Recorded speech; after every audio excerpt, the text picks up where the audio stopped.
A boy appears in the virtual reality game Fantasy Defense. He is the youngest son of a prestigious swordsman family, and his name is Celterion Marquis. Celterion is one of the characters from his family involved in major early game events. However, during an event involving the main protagonist, he is badly beaten and dies pitifully after being struck down by a minion summoned by a villain, killed in a single blow, and everyone assumes he was just an insignificant extra. And that character, whose story is told above, is our boy. Our boy looks into the mirror, smiles awkwardly, and pinches his cheeks, wincing in pain. He's testing to see if he's dreaming, but since it hurts, he realizes this is all too real. He places his hands on the mirror, struggling to understand how he ended up inside a virtual reality game. Our boy, Lee Hyun-woo, cries in disbelief. He can't accept that he, who once ranked first in the world for fantasy defense, has now become this worthless character. Fantasy Defense, the virtual reality game that will take the world by storm in 2030, has completely turned his life upside down. The game had such a devilish level of difficulty that no one had cleared it, even after 10 years. However, this very challenge and the game's addictive nature kept it popular. Players earn points in the global rankings based on how they play and complete quests, with rare quests and items significantly boosting their scores. Our boy says that's why, for 10 years in real life, he had been completely immersed in fantasy defense. After mastering everything, from rare magic circles to legendary crafting combinations, he achieved an overwhelming score. He was truly a living legend of the game, the top-ranked global player. Lee Hyun-woo, our boy sighs as he reflects on his current situation, realizing that he's now inhabiting the body of an ordinary character. He wonders how he will survive in this world, especially since even the main protagonist, with the best talents, couldn't clear the game. As he sits idly on his bed, he recalls Celterion's fate, a character whose story he knows all too well from playing the game countless times. Our boy then explains that the ultimate goal in fantasy defense is to stop the forces of darkness. The one who summoned these dark forces was the second son of the Celterion family, Adol. In an attempt to usurp the head of the family, Adol sought the power of darkness to incite a rebellion. As a result, the Celterion territory became a base for the dark forces who had long coveted human lands. In the ensuing chaos, the incompetent and powerless Celterion, our boy, ran into the territory and was killed by a villain. Now, in the present, our boy sighs with regret, realizing that he could have simply left the territory before the rebellion began. However, he recognizes a bigger issue. This character has a disease called Hermumu. Our boy grows sad as he looks at his hand, and we learn that Hermumu is a condition in which the mana channels within the body are blocked. In this game world, mana is the source of both aura and magic, as well as the essential energy needed for survival. Those with blocked mana channels, known as Hermumu patients, cannot absorb the nutrients required for life and growth, and most die before reaching the age of 20. Our boy looks at his hands, reflecting on the fact that the only cure for Hermumu is to absorb mana from nature into the body. However, since the mana channels are blocked, absorbing mana is impossible. In other words, being diagnosed with Hermumu is essentially a death sentence. Celterion, diagnosed at a young age, fell into deep despair. After his diagnosis, was consumed by fear of death, anxiety over his remaining time, and frustration at being unable to fight back. As these thoughts overwhelm him, sweat streams down his face. Eventually, became twisted, and before long, he was regarded as a disgrace to the family. His father instructed him to stay in his room and reflect on his actions. Isolated and gloomy, was ultimately confined to an annex by his father, the head of the Celterion family. Sitting in his room, cries in anger, questioning whether his family sees him as a joke. He feels deeply humiliated, believing they all look down on him. Enraged, throws a chair at the door and screams, wishing they would all just die. His eyes burn with terror, making him appear fierce and desperate. Our boy remains silent, reflecting on all these scenes, thinking that is beyond hope. He admits that even in the game, he felt was a lost cause, so rotten that even his terminal illness doesn't evoke any sympathy. Our boy tells us to reassess the situation. The character he's possessed, Celterion, is the youngest son of a marquis, but the family is doomed. Has no talent in swordsmanship or magic, and his life expectancy is severely limited due to his illness. He has a terrible personality, a ruined reputation, and has been confined by the family head. Our boy feels hopeless, realizing that he's trapped in a no-win situation. Whether he stays or runs, death seems inevitable. Desperate, he screams in frustration, unable to fathom how he can survive in this world with such terrible stats. He thinks to himself that it's normal for someone to get some sort of cheat ability when they're reincarnated, and he desperately wishes for a status window or something similar as he cries. Suddenly, our boy is shocked to see blue-colored bubbles appearing in his room. Curious, he looks at them, wondering what they are, and reaches out to touch one of the bubbles. Our boy thinks to himself that he has never encountered anything like this before. As he touches the bubble, lightning begins to spark from his hand. Confused, he can't grasp what is happening until a status window suddenly appears in front of him, informing him that he has awakened and has been granted 2 new talents. The status window has now been unlocked, and it also informs him that he can use Insight, which will activate automatically. Shocked and surprised by the appearance of the status window, our boy decides to take a closer look. As he reviews the talents given to him, he notices something called Mana Pathway, but he has no idea what it means. He continues to examine the window and discovers another talent called Mind's Eye, which allows him to see detailed specifications. However, our boy is puzzled by the talent related to mana pathways, as he has never seen anything like it before. He deduces from the name that it seems to be connected to magic, but he is unsure.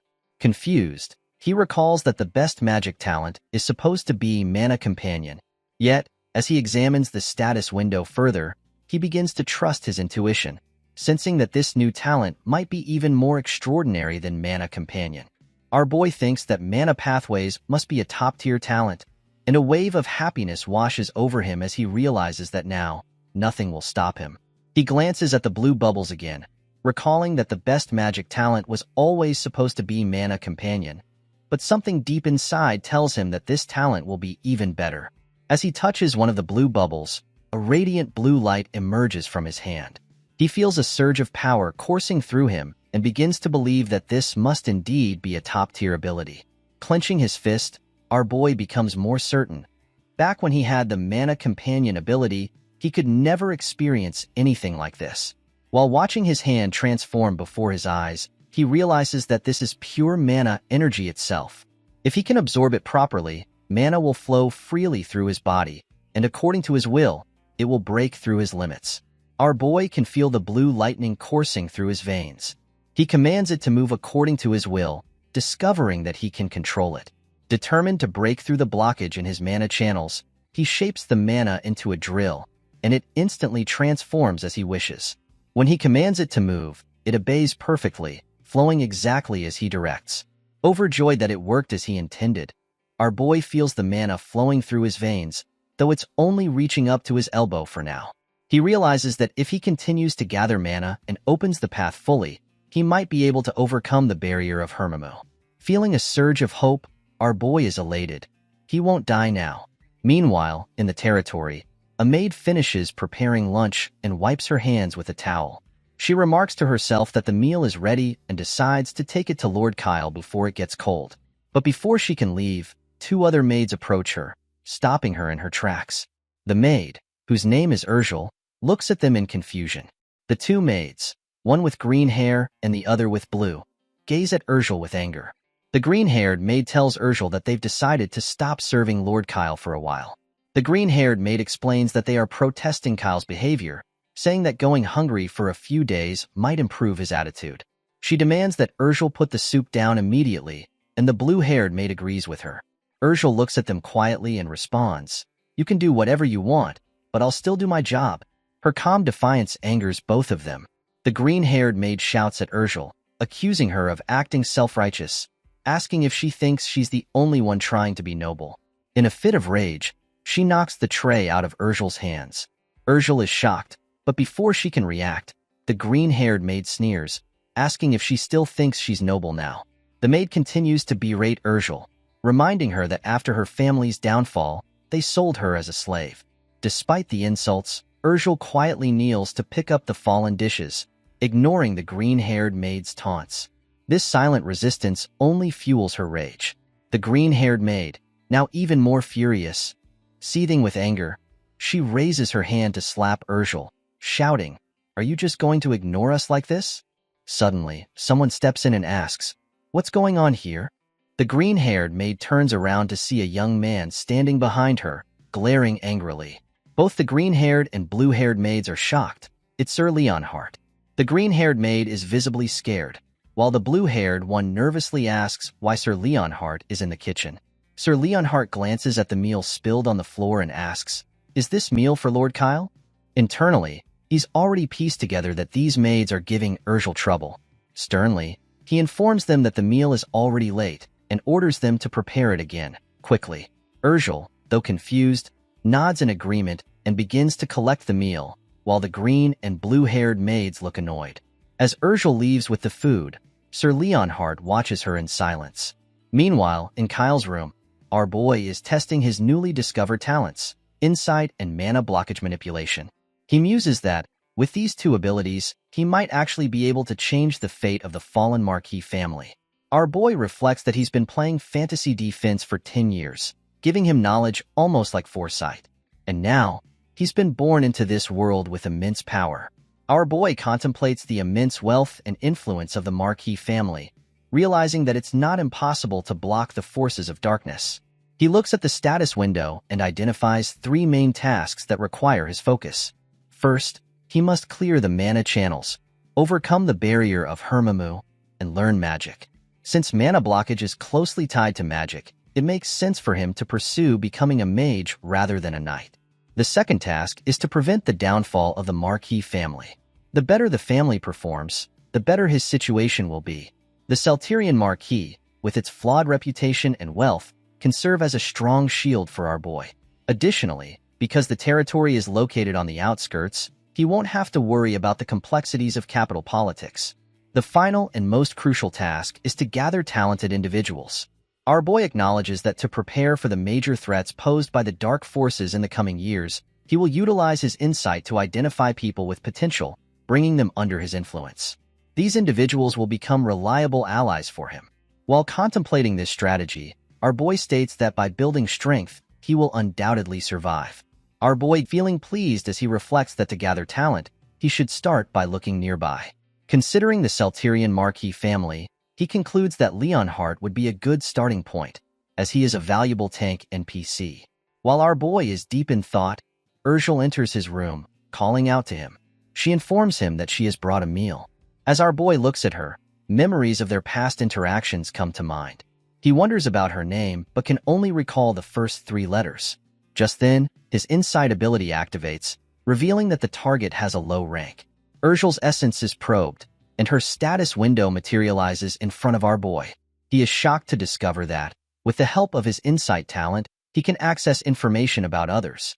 Urgel's status window reveals that she possesses a talent for Eternal Friend of Spirits in household chores. Our boy is taken aback, struggling to comprehend that the maid has such a remarkable talent, as it is a top-tier spirit summoning ability. Our boy looks at Urgel as she tells him to enjoy his meal before leaving the room. He wonders why a girl with the talent to become a genius spirit summoner is working as a maid in a place like this. The story then flashes back 1 year.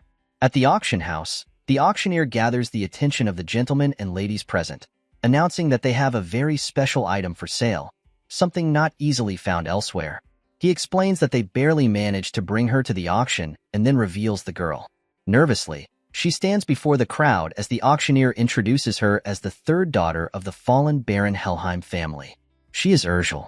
The attendees are taken aback, and the auctioneer continues, stating that despite her noble lineage, she is well-mannered and intelligent.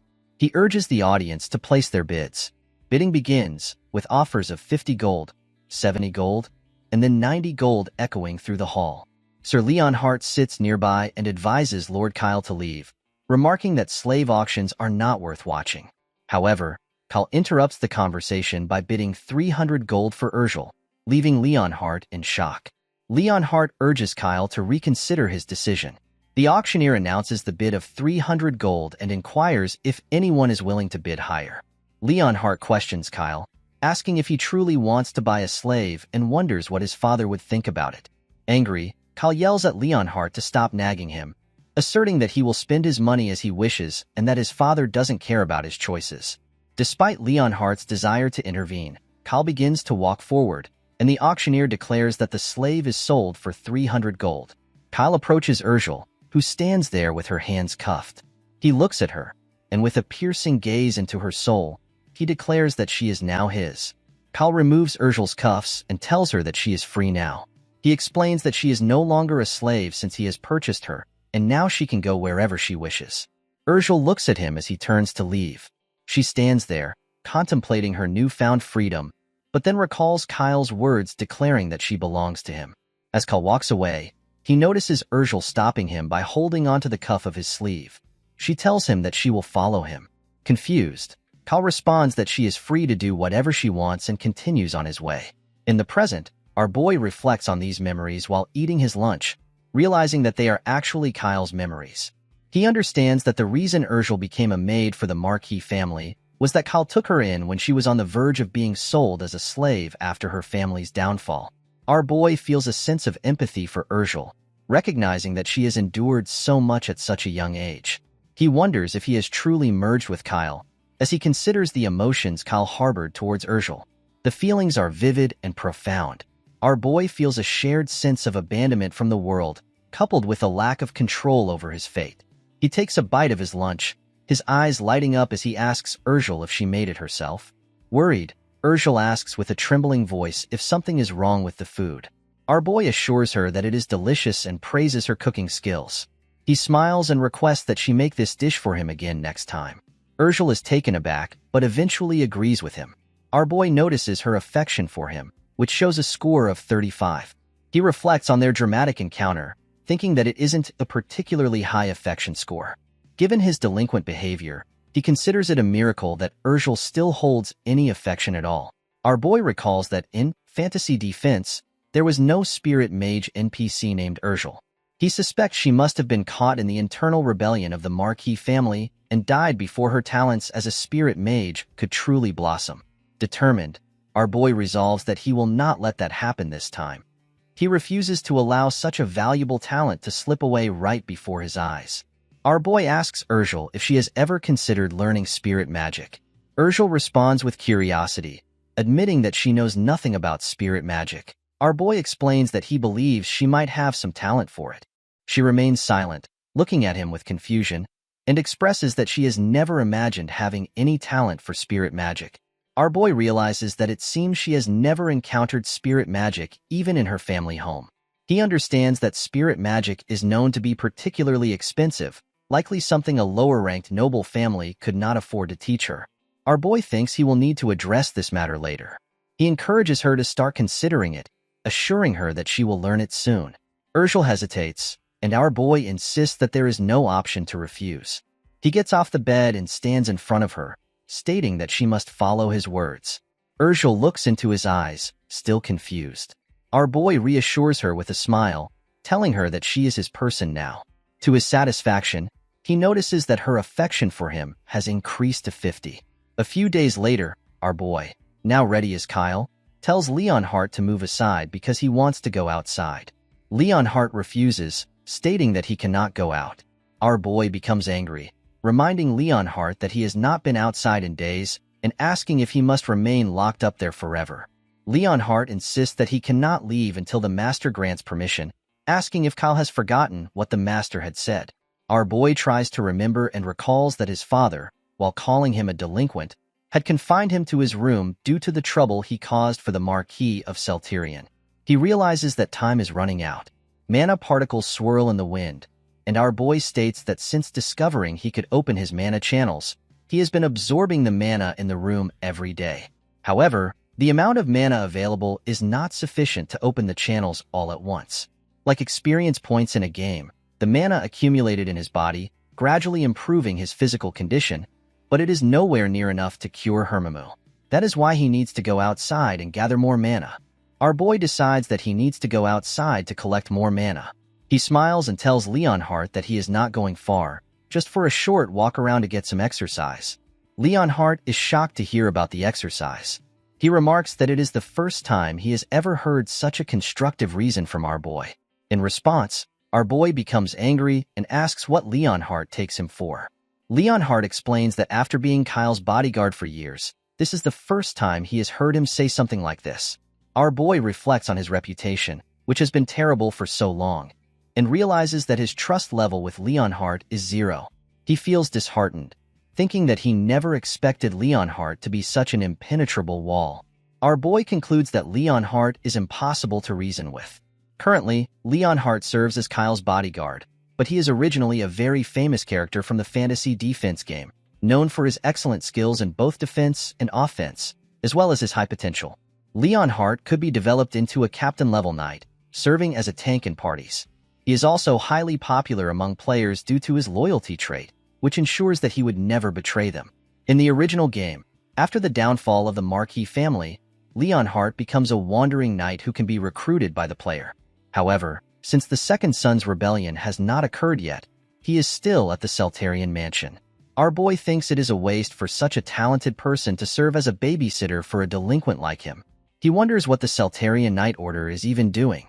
With a sigh, he expresses aloud his frustration about Leonhardt's presence. Upon realizing that he spoke his thoughts out loud, Leonhardt asks if our boy has a problem with him being Kyle's bodyguard. Our boy checks Leonhardt's affection level, only to find it at -60, which disappoints him. He quickly tries to cover up his thoughts, insisting that it is not what Leonhardt is thinking and that he has no issue with him. Internally, our boy reflects that Leonhardt is simply too talented for this job. Leonhardt responds that he is merely following the master's orders. Our boy understands then that Leonhardt's loyalty lies not with him, but with Master Remtun Seltarian. Our boy reflects that he expected this outcome, as who would want to be loyal to a delinquent like him? However, he realizes that he cannot let that situation stand. He tells Leonhardt that he needs to convince his father. Leonhardt becomes confused, sensing that something about Kyle feels different. Our boy smiles, thinking that once he catches Leonhardt's attention, he will be his. With a smile, he asks Leonhardt if he agrees with this plan, internally noting that his second project for recruiting talent is Leonhardt. Our boy smiles and asks Leonhardt if he will help him. Leonhardt looks at him, internally noting that Kyle's attitude seems different somehow, and asks Lord Kyle what he is scheming. Our boy becomes shocked, questioning what Leonhardt means by scheming, and asks if he does not trust him at all. He explains that he has been in his room for so long that his thoughts have changed. Leonhardt is taken aback and asks if his thoughts have truly changed. Our boy smirks, stating that he has decided to live a long life. Leonhardt becomes confused, wondering why someone like Lord Kyle, who had given up on everything due to the incurable Hermimu disease, would want to live longer. Leonhardt starts to reflect on the past when Kyle's father informed him that Kyle would not live past a certain age. Not only did he lack magical talent, but he was also deficient in swordsmanship skills. Additionally, being the youngest meant he had no chance of inheriting the family legacy. Despite all these obstacles, his father wanted to keep Kyle by his side. Remtun Seltarian asks Leonhardt if he resents him for making such a decision. Leonhardt remains silent, stating that it is an honor beyond words for someone in the Seltarian Knight Order to protect a direct descendant of the Marquis family. He bows and pledges to fulfill his duties faithfully. Remtun Seltarian expresses his confidence in Leonhardt, remarking that he is a man of loyalty. He explains that this is why he wants Leonhardt to be at Kyle's side. Remtun further emphasizes that in the vast Marquis household, there is no one else he can truly trust to protect Kyle except Leonhardt. He instructs Leonhardt to take good care of him. Leonhardt looks down, bows in respect, and assures him that he will obey the Marquis. In the present, Leonhardt remains silent while observing Kyle. Kyle tells Leonhardt that if someone wants to live longer, they need to be healthy. Therefore, he intends to exercise outside. He suggests that he can inform his father about this, assuring Leonhardt that his father will understand. Kyle smiles and asks if it is acceptable for him to go outside. As he attempts to leave, Leonhardt blocks his path and reminds him that he can also exercise indoors. Our boy becomes annoyed, thinking that Leonhardt is truly stubborn and difficult to convince. He tells Leonhardt to move aside, insisting that he doesn't want to repeat himself. Frustrated, he internally resolves that he needs to go outside to find more mana cores. They both remain silent, staring at each other, and Leonhardt reflects on the unusual aura surrounding Lord Kyle, sensing something different about him. Nevertheless, Leonhardt asserts that the Marquis's orders are absolute, which applies to him as well. He adds that if Cal really wants to go outside, he must get past him first. Our boy is shocked, sensing the killing intent emanating from Leonhardt. Realizing that the knight is using it against a child over something as simple as stepping outside. He thinks that if he were an ordinary 13-year-old, he might have wet himself in fear and collapsed on the spot. However, he is not an ordinary boy and firmly tells Leonhardt to uphold his word. Leonhardt agrees, and Cal extends his hand, thinking that if he were just an ordinary 13-year-old, he would punch Leonhardt. A blue light emanates from his fist. Leonhardt gives Cal a sidelong glance, and Cal smirks as he passes by him. Cal asks Leonhardt how it was, bragging that he managed to get past him. Once outside by the lake, he remarks on how refreshing the air feels. He lazily gulps in the fresh air and wonders how long it has been since he was last outside. Leonhardt is with him, observing quietly. Our boy reflects that even though it's just the garden near the annex, he feels a sense of freedom. He marvels at the beauty of the night sky and, more than anything, his eyes shine as he sees particles of mana everywhere. Excitedly, he thinks about devouring them all and starts running into the garden. Leonhardt stands there, confused, not expecting Kyle to be so elated just to be outside, thinking to himself that he's just a little kid. He remains silent but becomes slightly worried as he recalls the moment when Kyle passed him. He wonders how that was possible, considering that Lord Kyle has not trained in mana or aura and should not be able to handle this pressure. Our boy notices Leonhardt's confusion and thinks that it seems the knight is still rattled from what happened earlier, acknowledging that he had every reason to be shocked. Kyle was just a 13-year-old noble boy who had never been in a real fight, but mentally, he was a veteran who had survived countless virtual wars over the past 10 years in the virtual reality game Fantasy Defense. The game was famous for its realistic depictions of battle, and Kyle had become desensitized to life-or-death situations. So, when faced with a minor scare tactic like Leonard's killing intent, it felt almost second nature to him. After gathering enough mana particles, our boy thought he would be able to clear more mana channels soon. As he finished, Leonard approached him, stating that he would be receiving punishment from Rempton for his actions. Confused, our boy asked what he meant. Leonard explained that although he had followed Rempton's orders, it was wrong for him to direct killing intent toward the one he served. Therefore, he would seek punishment. Our boy assured him that it wasn't necessary, but if Leonard insisted on reporting to his father, he should also mention that Kyle didn't wish for him to be punished. True to his word, Leonhardt reported everything to Kyle's father, who was surprised by the request. Rempton asked if it was true that Kyle had requested his subordinate not be punished. Leonhardt confirmed this, stating that Kyle's words were sincere. Rempton clarified that it wasn't a matter of mistrusting Leonhardt, but rather that it was hard to believe.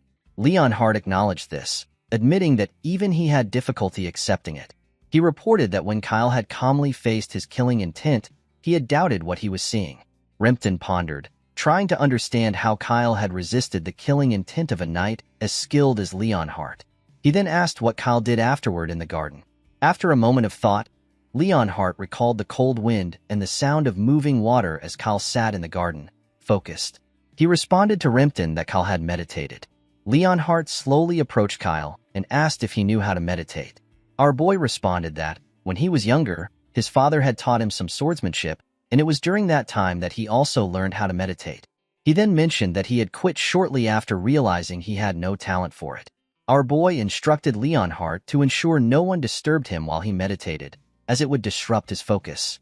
Leonhardt acknowledged the request and later reported to Rempton that Kyle had remained motionless in meditation for 6 hours straight. Rempton, astonished, asked if Leonhardt had truly said 6 hours and not 6 seconds.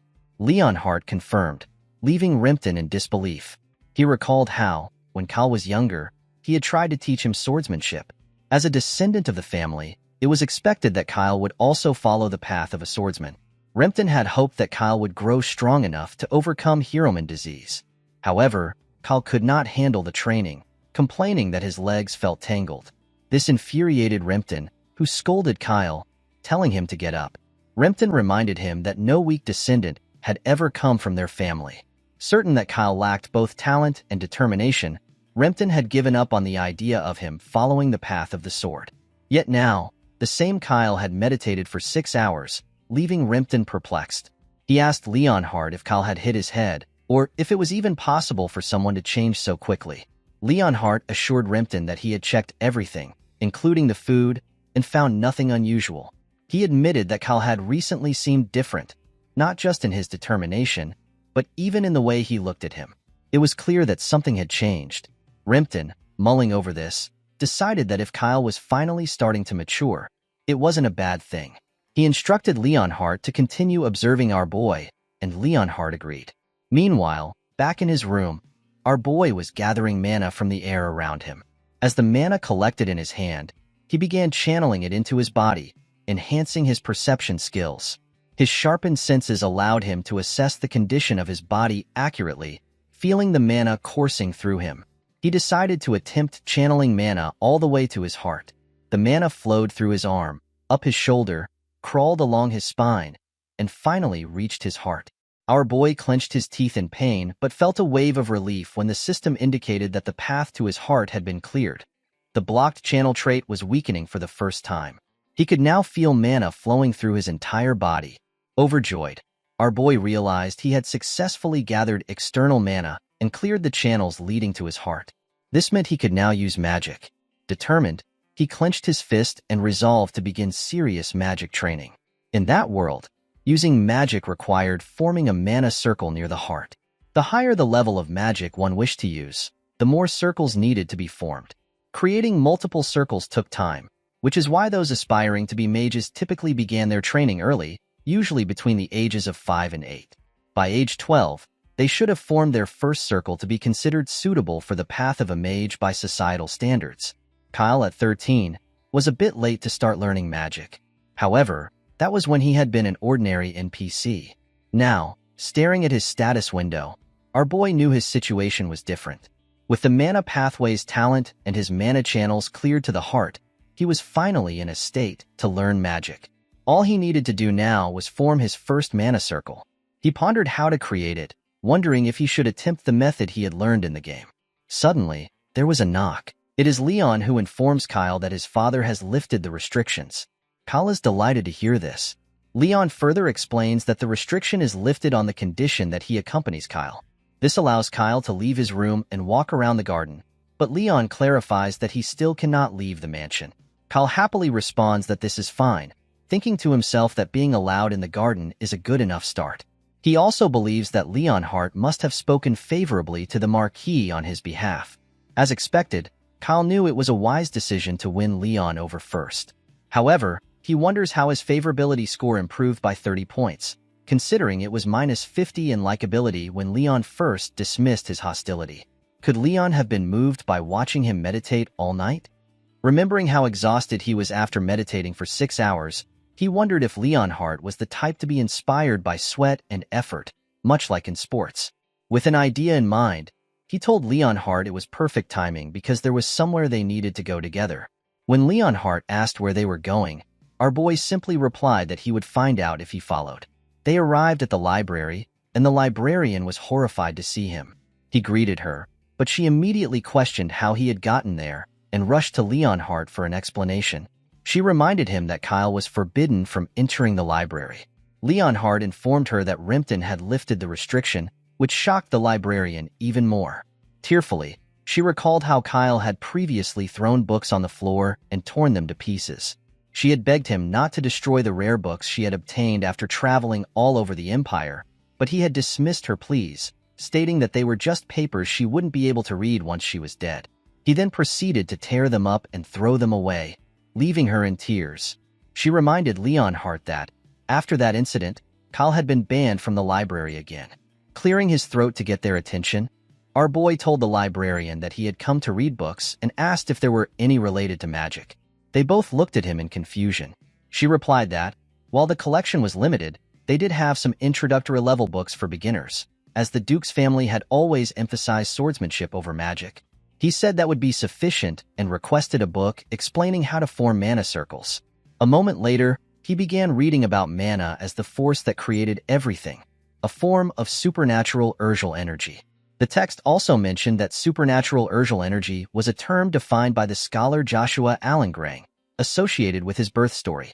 Frustrated, Our boy questioned whether this was truly an introductory book and why it was so complicated. Exhausted, he laid down, doubting that 7-year-olds could understand such material and thinking it resembled a university thesis. He wondered if he had to read all of it, reminiscing about how, in a game, a status window would appear and the knowledge would be automatically learned. Just then, the status window appeared, showing that his insight skill had been activated. Surprised, he watched as his insight skill began translating the low-level book's text. Once the entire book was translated, a loading process appeared. When it reached 100%, the translation of Introductory Book 1 was complete. Amazed, our boy realized that the insight skill could also function as a translator. After glancing at the books next to him, our boy decided there was no need to linger in the library any longer. He called out to the librarian, Alice, and instructed her to bring him more introductory books on circle formation, informing her that he would be borrowing all of them. Back in his room, Leonhardt placed the books on the table and reported that this was the last batch of all the books our boy had requested. Pleased, our boy complimented Leonhardt on carrying them so efficiently. Excitedly, he eagerly scanned the books, prompting Leonhardt to ask if he was sure about borrowing so many at once. Confused, our boy asked Leonhardt what he meant. Leonhardt explained that the librarian, Alice, had been very concerned. She had begged him to ensure the safe return of the borrowed books, as they were rare volumes, irreplaceable even if she sold her entire estate. Our boy reassured Leonhardt not to worry, confidently stating that he would finish reading the books in no time. He jokingly asked if they were concerned he might burn them. Leonhardt, remembering how Kyle used to despise reading, wondered aloud about his sudden interest. His curiosity deepened as he noticed the books were about mana usage and the basics of circle formation. Surprised, Leonhardt reminded our boy that Herm-Immu's disease blocked the body's channels, preventing mana and aura from flowing through it. Before Leonhardt could finish, our boy cut him off, saying that learning magic would indeed be difficult for him and asking if that was what Leonhardt had intended to say.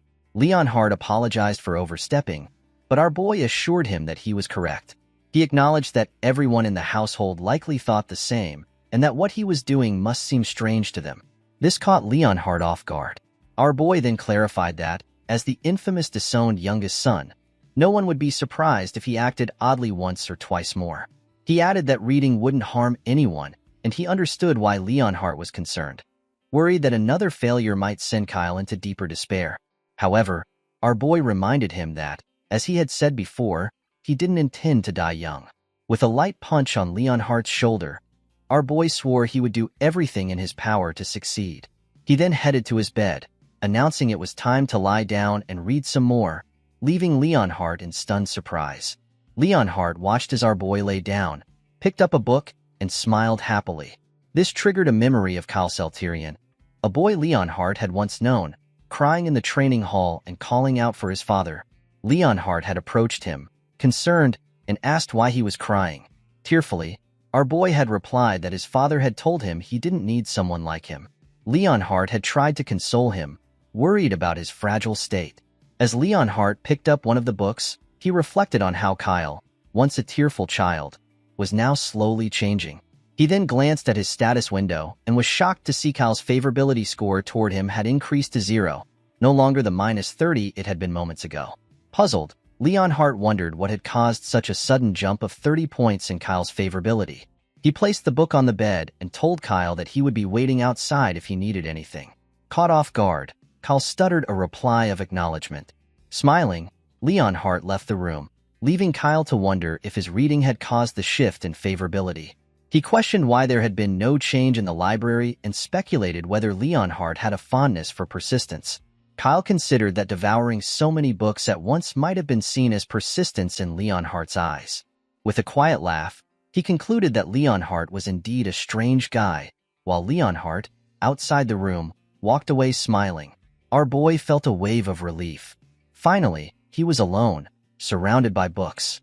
He sat down and decided it was time to truly dive into his studies. Activating his insight skill, he began decoding the text in the books. To his amazement, the book started translating and processing at an incredible speed. He noticed that insight worked dozens of times faster than normal reading, even with the most difficult parts of the text being stored as easily understandable data. The system then notified him that the principles of circle formation had been digitized and saved. His understanding had increased, and all the books in his vicinity had been fully decoded. Excited and pleased with the ease of the process, our boy clicked on the principles of circle formation to move to the next step. As he began forming a circle using the decoded data, the system confirmed that he had understood the principles of circle formation and met the minimum requirements to create his first circle. Staring at the golden circle in front of him, our boy knew that by directing mana along the golden path, he could form the circle by pushing the golden path toward his heart. He commanded it to move inside him.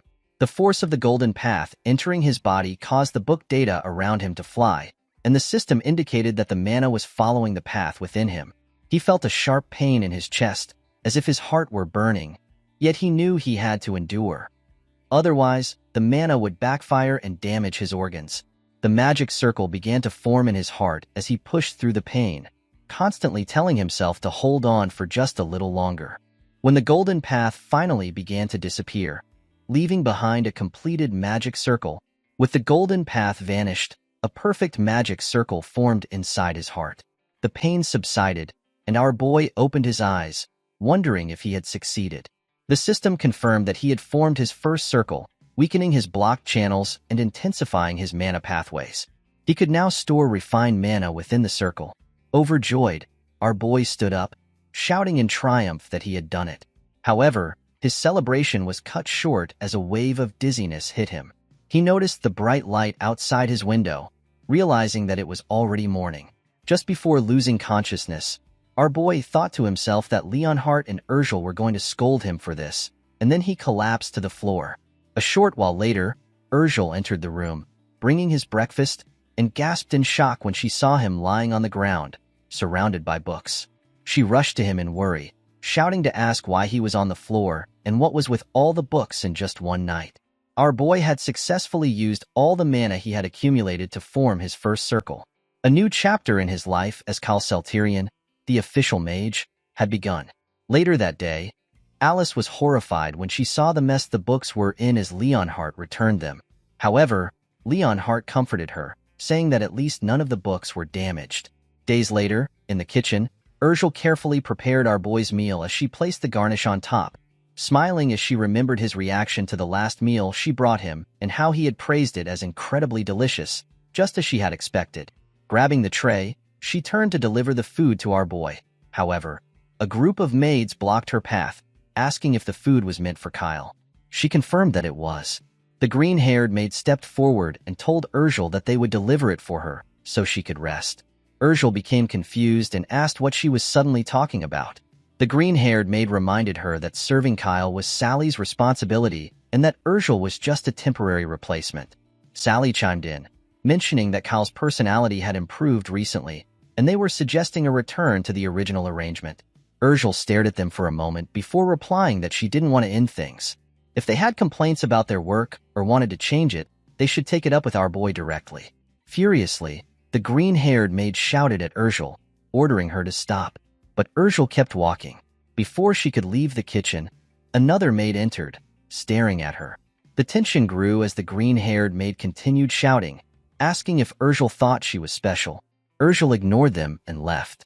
Upon arriving at Kyle's room, she smiled as she watched him enjoy the meal she had prepared.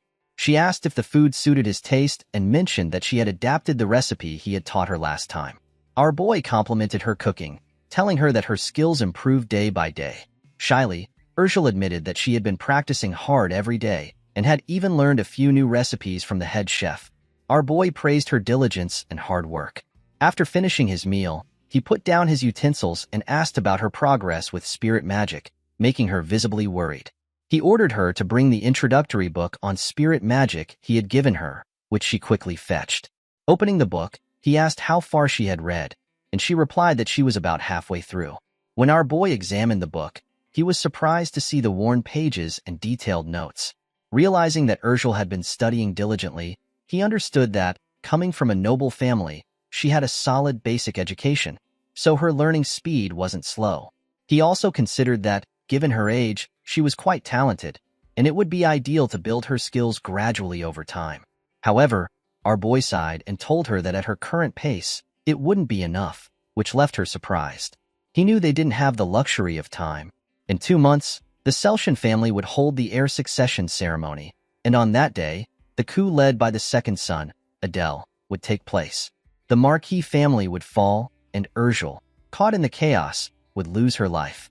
Our boy understood that she had to become stronger before then. He told Urgel that, for now, she should leave the cooking to someone else and focus solely on her studies. He explained that this would help her concentrate better, and he would have Sally take over serving him again, so she shouldn't worry. To his surprise, Urgel clenched her fists and shouted, "No!" in disagreement. Startled, our boy called her name in confusion. Stuttering, she swore that she would work hard, continue studying spirit magic, and keep cooking without neglecting either. Tearfully, she begged him not to let someone else serve him, pleading to keep her duties. Her sincere gaze, filled with tears, left our boy stunned. In that moment, he understood something deeper. Urgel had lost everything when her family collapsed. She had gone from being the daughter of a baronet to a slave and now a maid. She had lost contact with her family and didn't even know if they were alive. It was only natural that Urgel felt insecure. Just as she had started adjusting to life as a maid and finding some stability, he had suddenly pushed her to prioritize studying spirit magic. Of course, she would be confused. Being a maid had given her a sense of purpose and security, which was why it had taken precedence over her magic studies. Our boy realized that Urgel must have feared that if she couldn't perform her duties as a maid properly, she might be kicked out of the mansion. He understood that it was his fault for not explaining the situation clearly. He gently asked her if she remembered what he had said when he brought her to the mansion. He reassured her that he never abandoned his people and always protected them, which made her stop crying in surprise. Our boy softly told her that he didn't ask her to learn spirit magic without reason. She was an excellent maid. Her cooking skills were outstanding, and she was diligent and meticulous. If she continued to work hard, she could be promoted to head maid. However, he reminded her that there were plenty of other maids in the mansion, meaning many could replace her in that role. In a panic, Urgel called out to him, but our boy calmly asked her to consider what would happen if she became a spirit mage. He explained how rare and respected skilled spirit mages were. He told her that she would become a great person, the greatest spirit mage, and that everyone would look up to her. She would stand tall above everyone else, and no one in the world would be able to replace her. Our boy then asked how that sounded, remarking that it was amazing. But Urgel still hesitated. Worried, she asked if she could really do it. Our boy confidently reassured her, telling her that she absolutely could. Handing the book back to her, he reiterated that she could become the greatest spirit mage and that he believed in her. Urgel, happy and encouraged, accepted the book, replying that she would work hard because she trusted him. And the system notified Kyle that her affection for him had increased by 60. Surprised by her response, he gladly encouraged her, feeling content with her trust. Afterward, our boy officially appointed Urgel as his personal maid, entrusting her with most of his personal affairs to ensure she could study and work in peace. He moved her out of the shared maid quarters and gave her a private room. When he showed her the room, she was amazed. He knew it was not only better for her studies, but also beneficial for his security. Additionally, this way, she wouldn't have to worry about clashing with the other maids. Urgel expressed how much she loved the room, especially because it was so close to his, which left Kyle stunned for a moment. He asked if that was what she liked most about it, thinking she might be quite attached to it, to which she happily agreed. Kyle then sincerely told her that they should work hard together and survive, no matter what. Later, while Urgel was in the library, she noticed someone walking outside. She looked out of the window and saw Kyle walking with Leonhardt. Kyle waved at her, and although she was surprised for a moment, she smiled warmly at him. The system indicated that her affection for him had increased by 65. Meanwhile, at the main mansion, a maid approached the second lord, Adolf Selterian, asking for a moment of his time to deliver a report. After hearing what she had to say, Adolf became interested. He asked if she was saying that Kyle had changed, to which the maid confirmed. She further reported that Kyle had recently been exercising and building his strength, as well as dedicating significant time to studying magic. Kyle's personality had also improved. He no longer lashed out or hit the servants in anger. Astonished that his foolish younger brother seemed to have matured, Adolf remarked that as the second brother, he supposed it was time to pay Kyle a visit. After waving back to Urgel, Kyle continued walking with Leonhardt. He ordered Leonhardt to take him to a large open space somewhere out of sight. Curious, Leonhardt asked what he was planning, to which Kyle replied that he wanted to conduct a magic experiment. This surprised Leonhardt, who confusedly asked what he meant by a magic experiment. A short while later, they arrived at the outermost part of the estate. Leonhardt informed him that the area was secluded, surrounded by dense trees, and not visible from the mansion. Kyle responded that it was perfect and instructed Leonhardt to ensure no one came near. Leonhardt acknowledged the order, leaning against a nearby tree and silently observing. He couldn't help but think that, due to Herm's disease, Kyle shouldn't be able to master swordsmanship or magic. A few days of reading magic books shouldn't have changed that, but with the current Kyle, Leonhardt felt it just might be possible. Our boy gathered magical power in his hand and released it in the form of a magic missile. The missile shot toward a tree, piercing straight through it. Both Kyle and Leonhardt were shocked as the tree cracked in half and collapsed with a loud crash. Kyle, stunned by the noise, quickly asked Leonhardt if the sound could have been heard inside the mansion. Leonhardt reassured him, explaining that he had used his aura to suppress the explosion, ensuring that the sound of the tree falling wouldn't have been heard either. Our boy sighed in relief and complimented Leonhardt on his quick reflexes. However, Leonhardt, still in shock, asked when our boy had formed a circle. Kyle replied that it hadn't been long and that he had simply followed the instructions from the book he borrowed from the library, and it worked. Leonhardt, even more surprised, asked if that meant Kyle was now cured. Kyle confidently confirmed that he had overcome Herm's disease, releasing his magic in his palm as he spoke. Leonhardt stared at Kyle, recalling his earlier words about not planning to die young and doing everything he could to survive. It all made sense now. Smiling, Leonhardt congratulated him on surpassing his disease. The system then notified Kyle that Leonhardt's favorability toward him had increased by 10, making him realize that Leonhardt was truly a man of perseverance. Leonhardt explained that Magic Missile was typically a first circle spell, usually possessing the strength of a punch from an adult male. However, the power Kyle had displayed was far beyond that of a typical first circle spell, as evidenced by the destroyed tree. Kyle agreed, adding that the power he felt was more akin to a fourth circle spell, even though he was still technically a first circle mage. He assured Leonhardt that despite his current rank, he had just unleashed a fourth circle level of power with a first circle spell. Leonhardt marveled at how incredible that was. Kyle admitted that even he hadn't expected such strength. Leaving Leonhardt to wonder if he was some kind of prodigy, Kyle remarked that regardless of how they looked at it, such power was too conspicuous. Grateful for his insight and talent, he reflected on how he had managed to read all the first circle magic books in the library thanks to it. Without this insight, it would have taken him months just to form a circle. However, one question lingered in his mind. Why was the magic usage decoded by insight different from that in the game? He remembered that, according to the magic books, casting spells involved drawing a complex magic circle, followed by intricate calculations and equations, before circulating mana to activate the spell, a very old-school method. In contrast, in the game, magic casting was much simpler. Players only needed to draw a basic magic symbol with mana, and the spell would activate immediately. This method was easier, faster, and more powerful. Kyle decided to try using magic in a more user-friendly way, similar to the game. However, the power he unleashed was overwhelming. He knew this was a problem, as it wasn't the right time to reveal his full strength yet. Kyle asked Leonhardt if he could keep what he had just revealed a secret. Taken aback, Leonhardt inquired if he meant keeping it from his father as well. With a soft smile, Kyle replied in the affirmative and playfully suggested they keep it between themselves. To his shock, the system immediately indicated that Leonhardt's favorability had decreased. Kyle couldn't believe he was losing favor just for that and wondered if his tone had been that off-putting. He explained that there was a reason for his secrecy. He didn't want anyone to know how strong he was just yet. Leonhardt, still puzzled, asked why. Kyle revealed that it was due to the upcoming succession ceremony in 2 months. This revelation startled Leonhardt. Kyle then asked if he was aware of the event.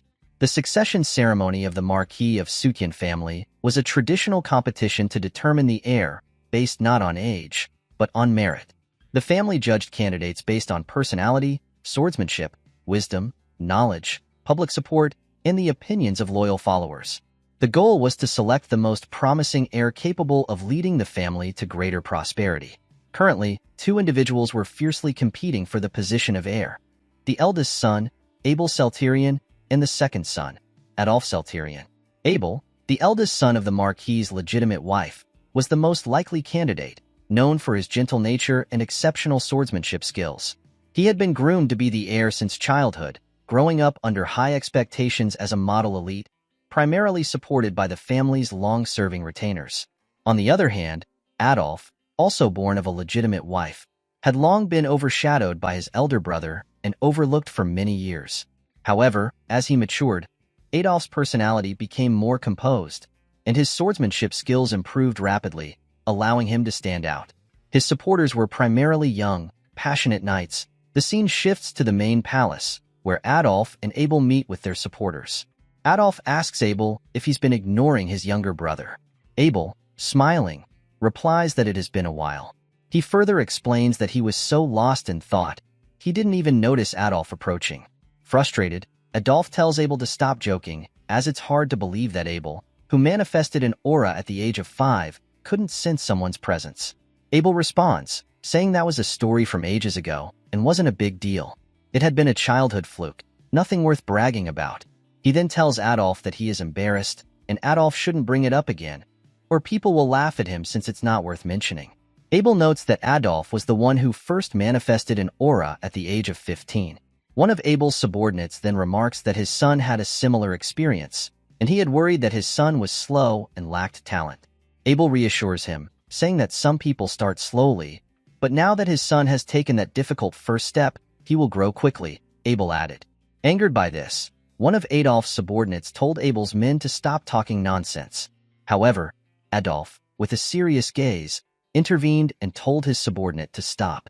He reminded them that they were in the main house, where their father resided, and that they shouldn't act recklessly. His subordinates quickly apologized to Adolf. Observing this, Abel commented that Adolf had trained his subordinates well, further stating that Adolf was truly worthy of being a candidate for the heir of the Marquis of Celterion. Hearing this, Adolf responded, "Laugh all you want," and as he stepped closer to Abel added, "You won't be laughing for much longer." As Adolf left with his men, Abel couldn't help but dwell on what Adolf had just said. Kyle, while having lunch with Leonhardt, informs him that the succession ceremony is only 2 months away. He explains that the Celterion Marquis doesn't follow the principle of primogeniture, which means that only the firstborn have the right to inherit the estate or title. That's why legitimacy or illegitimacy doesn't matter at all. The sole criterion for selection is strength. Anyone who is a direct descendant of the father is eligible for succession, except for Kyle. Due to his illness, he was removed from the succession race early on. Kyle's third older brother, Duke, is also not involved in the succession struggle.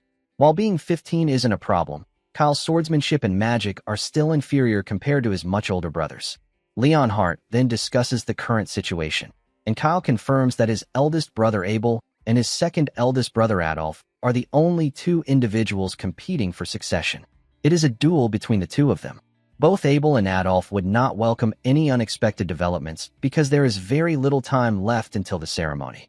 This raises an important question. What would happen if it became known that Kyle possesses great power in such a situation? There are only two possibilities regarding what Kyle's elder brothers would do if they found out that someone who was never considered a threat suddenly emerged as a dark horse. They might try to bring Kyle to their side, or they might try to crush him while he is still young. Both Leonhardt and Urgel grow nervous after hearing that. Leonhardt comments that it's a rather extreme way of thinking, but admits that throughout history, there have been instances like this before over succession. Hearing that, Kyle replies that it is exactly what he means. Kyle thinks that according to the game's setting, Abel is basically good, so he'll be fine, but Adolf, on the other hand, would definitely try to kill him. From the very beginning, Adolf has been planning to eliminate the entire family. Kyle then tells Leonhardt that his current position is one of potential. Having just overcome Hermimu, he's promising for the future, but still has limited skills. For the youngest first-class wizard, this level of ability is ideal. Kyle then strikes a playful pose, saying that while it would be good to bring Adolf to their side, even if they don't, the damage won't be too severe. Reinhardt closes his eyes and nods, confirming that he understands. After that, he stands up, saying that wizards often conceal their abilities to protect themselves, and he has also heard that they sometimes pretend to downplay their circle level. In that context, it makes sense to him, but after the succession ceremony, he decides he will report Kyle's abilities to the head of the family. Hearing Leonhardt's decision, Kyle wonders if it's due to his low favorability rating. The current Leonhardt pledges loyalty to the head of the family, Kyle's father, but not to Kyle himself. That's why it's difficult to expect Leonhardt to unconditionally support him. Still, since Leonhardt doesn't outright refuse, it's a better situation than before. Even so, Kyle is sure that he will eventually make Leonhardt follow him. After that, Kyle smiles mischievously, thinking that he will definitely win Leonhardt over. While leaving, Leonhardt suddenly feels a chill and looks back at Kyle, asking if he's serious about becoming a wizard. Kyle confirms that he will, explaining that since the current Marquis is known for its swordsmanship, having a skilled wizard among them wouldn't be a bad thing either. Leonhardt smiles at that and comments that it's a good idea, adding that the head of the family will be happy too. Kyle is surprised to see that Leonhardt's favorability suddenly increases, reaching a positive 30. Kyle wonders which part of their conversation caused such a jump. Before leaving, Leonhardt stops to compliment Urgel on her cooking, saying that the steak was very delicious. Urgel humbly thanks him for the compliment. Seeing that, Kyle thinks that eating together increases favorability, so he decides not to let the opportunity slip away. He tells Leonhardt to eat with him in his room from now on. Leonhardt looks puzzled, wondering why Kyle is suddenly acting like that, and tells him that he can eat at the knight's dormitory instead. But Kyle stops him, claiming that it's an order. A brief silence falls before Leonhardt finally accepts the order. Night falls, and Kyle is studying magic circles in his room. He creates 2 different types of magic circles, then grabs one of them, saying that if it activates magic using the method used in the game, the activation speed is fast, and the power is tremendous. However, the only drawback is that it's difficult to control the power. Kyle doesn't understand why the game method makes magic stronger, but handling it this way is difficult for him. He closes his eyes to think of a solution but can't come up with one, so he decides to seal it for now. Kyle knows there will be many times in the future when he'll need to demonstrate his magic, but he also realizes he can't rely solely on standard methods. The magic activation method in this world is slower, and the drawback is that it's hard to master. However, it allows much finer control over power. Then suddenly, Kyle gets an idea. He remembers the magic activation method of this world and decides to take only the advantages of the game user's method, coming to the conclusion that he should combine the two. Just as he thinks that, a warning window appears, informing him of the danger. It claims that a magic explosion could occur and asks if he wants to continue. Kyle becomes startled and a bit nervous after seeing that, but when he reads the message carefully, he understands that it's not saying the process is impossible, only that it carries risk. Since this is a warning window, not an error, Kyle realizes there's definitely danger involved, but he also knows that high risks come with high rewards. Nothing can be gained without taking risks. Determined, Kyle agrees to continue combining the circles. Suddenly, a bluish light begins to overflow as more warning windows appear one after another, again asking if he wants to proceed. Kyle smiles confidently, saying, "Of course," and executes the combination. The system begins analyzing the activation method, recognizing that Kyle's understanding of magic missile is very high. It then searches for the most efficient path to merge the 2 systems. The process completes, and Kyle watches in awe as the 2 magic activation methods fuse into one. He finally succeeds and creates a new spell, Combined Activation Method, Magic Missile. Kyle finds it amazing, and, now that the foundation is laid, he decides to refine it further. He adds a bit more magic, but then reduces it slightly after seeing another warning window appear, reminding him that a magic explosion could occur. Kyle tries lowering the output, but the result doesn't turn out as expected. Meanwhile, Urgel, who is carrying a bedsheet, suddenly hears a loud sound coming from Kyle's room and rushes there immediately. Kyle quickly assures her that he's fine and laughs nervously when he notices the hole in the wall, saying he was just practicing magic. Urgel hurries over to check if he's truly alright, and then notices the damage. Kyle laughs again, admitting he probably should have done the experiment outside. The warning window did say there might be an explosion, but now Kyle fully understands what it meant. He decides he needs to set up a proper magic workshop with barriers next time to prevent this kind of accident. A moment later, Leonhardt also rushes in after hearing the loud noise and immediately notices the hole in the wall. Kyle asks him for help cleaning up the mess, and Leonhardt agrees. Kyle sighs and thinks that they should clean everything up first and figure things out later, while also realizing that the librarian is going to be furious since several books were ruined in the process. The scene then shifts to the kitchen, where Urgel is cooking food for Kyle. When she tastes it, she notices that something feels a bit off. She worries about how Kyle will react after realizing the flavor is somewhat plain and becomes anxious, wondering what she should do. Another maid approaches Urgel, trying to start a conversation, and says that she can see Urgel is preparing a meal for Kyle. She compliments Urgel, saying that she is very diligent every day. Urgel startles at her sudden approach, looks at Daisy, then turns back to continue cooking, replying that it's her job. Daisy grows nervous, thinking that Urgel is very cautious, and offers some advice. She suggests that if the stew's seasoning feels off, Urgel should try adding a dash of nutmeg. Urgel listens curiously, and Daisy continues, explaining that it's an ingredient that brings out a rich umami flavor. She encourages Urgel to trust her and give it a try. Since Urgel wants Kyle to enjoy his meal, she follows Daisy's suggestion and adds a little bit of the seasoning. After mixing it in, Urgel tastes the food again and finds it very delicious. Daisy agrees and smiles. After a brief pause, Urgel asks Daisy if she's good at cooking and whether she could teach her a bit more about it. Hearing that, Daisy smirks slightly but quickly changes her expression to a pleasant smile. Leaning closer, she agrees to help Urgel if she can. For now, Daisy decides to help her carry the food since it's ready. Urgel thanks her for that, and they begin taking the dishes to Kyle's room. While walking, Daisy asks about Kyle's behavior lately, saying she's heard that Kyle has changed a lot and become more polite. Hearing that, Urgel looks at her, and Daisy continues, saying she was actually quite worried about Urgel when she became Kyle's exclusive maid. Daisy admits she was afraid Kyle might trouble or mistreat her. Without going into detail, Urgel replies that everything is fine and confirms that Kyle treats her well. Hearing that, Daisy smiles and says she's glad. She also mentions that she's heard Kyle has become much more disciplined recently, getting up early, exercising, and even studying diligently. Hearing that, Urgel blushes slightly and confirms that Kyle is indeed very hard-working and studies hard every day. They arrive at Kyle's room, and Daisy decides to take her leave. Urgel enters and tells Kyle what Daisy asked about him. Urgel explains that Daisy wanted to know what Kyle has been doing lately and who he's been meeting. Kyle asks Urgel what she told her. Urgel confirms that she said she didn't know anything. She thinks to herself that she shouldn't reveal any details about Kyle, then asks if she responded correctly. Kyle smiles, gives her a thumbs up, and tells her she did a great job. It was the right decision. However, he adds that in the future, she can answer moderately because he won't be able to hide the fact that he overcame Hermimu and is secretly learning magic. Urgel nods and says she'll keep that in mind.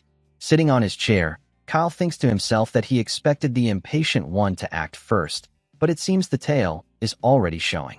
This leaves Kyle no choice but to compliment his brother for his lack of patience. It's so obvious that Abel is rushing things. Later that night, Leonhardt reports the news about Kyle overcoming Hermimu to Kyle's father, who is so shocked that he stands up from his chair, asking Leonhardt if it's really true. He is the Marquis of the Celterian family, Rimpton Celterian. Leonhardt confirms that it's true and says Kyle is currently studying magic on his own. He adds that Kyle has already achieved the first circle, and though he believes Kyle's power exceeds that level, he'll explain the details later. Kyle's father exhales deeply, realizing that Kyle truly overcame Hermimu. He recalls the last time he saw Kyle. His condition was terrible back then. That was why he was so angry and harsh with him. He remembers that Kyle had shouted at him in frustration, saying he never asked to be born with such a body and that his father should have ended his suffering early. Kyle had been trembling and furious, overwhelmed by despair, which made his father clench his fist in frustration and order Kyle to stay confined to his room and not cause trouble, declaring that he would pretend he didn't have a son like him. Now, remembering those words again, Kyle's father regrets saying them. He asks Leonhardt about Kyle's age now. Leonhardt answers that Kyle recently turned 13. Kyle's father remarks that to overcome Hermimu, one needs exceptional talent in either magic or swordsmanship, and that such talent usually manifests at around 5 or 6 years old. He then asks if there have ever been any cases of someone overcoming Hermimu as late as 13. Leonhardt replies that he isn't sure about that either, but he can confirm that Kyle truly overcame it because he personally saw him using first circle magic. Hearing that, Kyle's father wonders aloud if it's truly a miracle. He then decides to take Leonhart's advice and asks whether Leonhart thinks he should meet Kyle. Leonhart counters by asking if he doesn't want to see Kyle. Kyle's father admits that he's uncertain because he believes Kyle probably still resents him. Hearing that, Leonhart corrects him, saying that Kyle mentioned he has something important he wants to talk about with his father. The scene then shifts to Leonhart and Kyle's meeting, where the two are having a conversation. Leonhart tells Kyle that if he has something to say, he can convey it to the Marquis on his behalf, but Kyle replies that there's no need. He wants to meet his father in person and speak directly to him. Leonhart explains that as Kyle knows, he is currently under house arrest, so without the Marquis' permission, he can't leave the annex. Kyle jumps down to the ground and says he already knows that, which is why he's asking Leonhart to tell his father that he sincerely wishes to see him. Leonhart feels a chill and looks at Kyle, who seems calm yet determined, like a child earnestly pleading with him, leaving Leonhart no choice but to accept. Seeing that, Leonhart becomes convinced that Kyle no longer harbors resentment toward the Marquis. Kyle's father bangs on the table again, asking Leonhart what exactly Kyle said about him. Leonhart clears his throat and tells him that Kyle wishes to meet the Marquis personally. Kyle, looking at the picture of his father, explains that Remton, who is also the head of the prestigious swordsmanship family, the Celtarian Marquis, has protected the family from monsters for generations. He is one of the 5 sword masters on the continent, and also the father of Kyle Celtarian. Seeing the portrait, Kyle's body suddenly begins trembling uncontrollably. He realizes that his body still remembers the fear and resentment toward his father. Past memories begin replaying in his mind, his father pointing a wooden sword at him and shouting if Kyle couldn't even lift a sword, and yet dared to call himself the son of a renowned swordsmanship family. At that time, Kyle trembled and stuttered, telling his father that he couldn't do it because it was too difficult. His father shouted again, claiming that as the child of Marquis Celtarian, being that weak made him useless to the family. Shocked and devastated, Kyle began crying, wondering if he was truly a useless child simply because he couldn't wield a sword, even though he would soon die from illness. In tears, Kyle had begged his father not to abandon him. Remembering those moments, Kyle mutters that it was quite a heavy blow. The recent memories come from the current owner of this body, Kyle, but they now also belong to the new Kyle. Since the souls of Lee Hyunwoo and Kyle have merged through possession, the emotional pressure Kyle felt is fully transmitted. However, this new Kyle is no longer the coward he once was. Now, Kyle is both Kyle and Lee Hyunwoo. He clenches his fist and vows that, as an adult speaking to another adult, he will prove his worth. The scene then shifts to Remton, who is working in his office. Kyle enters the room and stands before his father. Remton looks up and asks Kyle if he has something to say. Kyle confirms that he wants to talk with the Marquis. Hearing this, Remton grows silent, noting that Kyle is addressing him as Marquis instead of father. He wonders what Kyle's intentions are. Remton taps his finger on the table and reminds Kyle that he clearly instructed him not to leave his room without permission. Then he sternly warns Kyle that although he has allowed him limited access to the library for study, he should not cause any more trouble. He adds that this time, if Kyle disobeys, it won't end with simple confinement, and asks if Kyle understands what that means. Kyle's body trembles just from standing before him. He knows there is no trust between them, but it can't be helped, since the previous Kyle caused so much trouble. Moreover, his father is a sword master, one of the 5 strongest on the continent. Kyle tries to view his father's status window, but even the system fails to show any details because his father's rank is too high. The system cannot confirm information about such a powerful opponent. Kyle also wants to gauge his favorability using the insight skill, but even that proves difficult right now. With no other choice, Kyle decides to negotiate directly. He replies to the Marquis that he understands, and that's why he formally requested an interview through Leonhart. Remton is shocked by Kyle's composed response, since in the past, Kyle would have argued back. The Marquis remarks that perhaps the saying about growing up is true. Kyle calmly agrees, saying that he has indeed grown up. He continues, admitting that he has caused a lot of trouble and annoyance to the Marquis due to his childish behavior, and acknowledges that it was entirely his own fault. Then Kyle bows his head respectfully, apologizing for his past actions and promising that he will change from now on. Remton is astonished to see Kyle apologizing, the same child who once blamed others and grew irritated at everything. But Kyle adds one more thing. He wishes to make a deal with the Marquis. Kyle explains that he knows Remtun has already heard about him overcoming Hermamo. Remtun confirms that he has, but admits that he still finds it difficult to believe such a miraculous thing could actually happen. Kyle nods and demonstrates his magic, revealing that he is now a first circle mage. Seeing this, Remtun realizes that even though he was skeptical after hearing Leonhardt's report, the truth is undeniable. He can now sense the flow of mana coming from Kyle himself. He acknowledges that Kyle will only continue to grow stronger. Mages who have overcome Hermamo are known to possess exceptional potential. Perhaps because of that, Kyle managed to achieve the first circle through self-study in only a few days. The value of a great mage is said to be equal to that of an entire knight order. Kyle then tells the Marquis that while the Seltarian family is known for its swordsmanship, having a talented mage among their direct bloodline would be even more prestigious. If the family supports Kyle in developing as a mage, he promises to contribute his magical abilities to the household.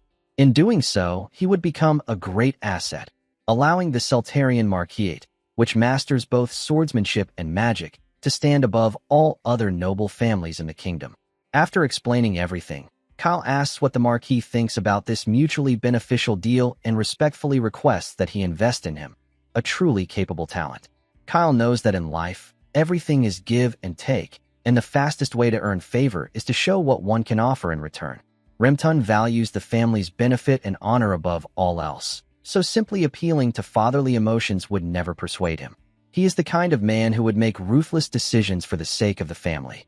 Kyle once tried to attract his father's attention by causing trouble, believing him to be indifferent, but such methods never worked on Remtun and only backfired. Now, Kyle understands that if both sides' interests align, even strained relationships can improve. This, he believes, is how adults handle things. Hearing all the details of the proposal, the Marquis is deeply shocked, wondering if this is truly the same Kyle he once knew. He concludes that Kyle is no longer the same child as before. Kyle now perceives exactly what his opponent needs and attempts to negotiate, achieving what he desires. The Marquis believes that learning how to use power and authority is an essential virtue for aristocratic children. But to think that Kyle, who used to throw tantrums, would say something so composed makes the Marquis realize that the child he once thought was a failure and neglected has grown up remarkably. Thinking that, the Marquis decides to agree to Kyle's proposal and recognize him as a valuable asset to the Seltarian family. He decides to provide all the necessary funds and magic stones for Kyle's studies, but in return, Kyle must prove his worth. Kyle smiles upon hearing that and assures the Marquis that he will live up to his expectations. A few days later, Leonhardt and Urgel visit Kyle's new workshop, which is filled with various items. Kyle happily asks them to look around his new workspace. He explains that he has reinforced the interior with barrier magic and artifacts and equipped it with tools for making potions and crafting items. Smiling proudly, Kyle tells them that there won't be any holes in the walls anymore. Leonhardt looks around the workshop and compliments it, saying it's amazing.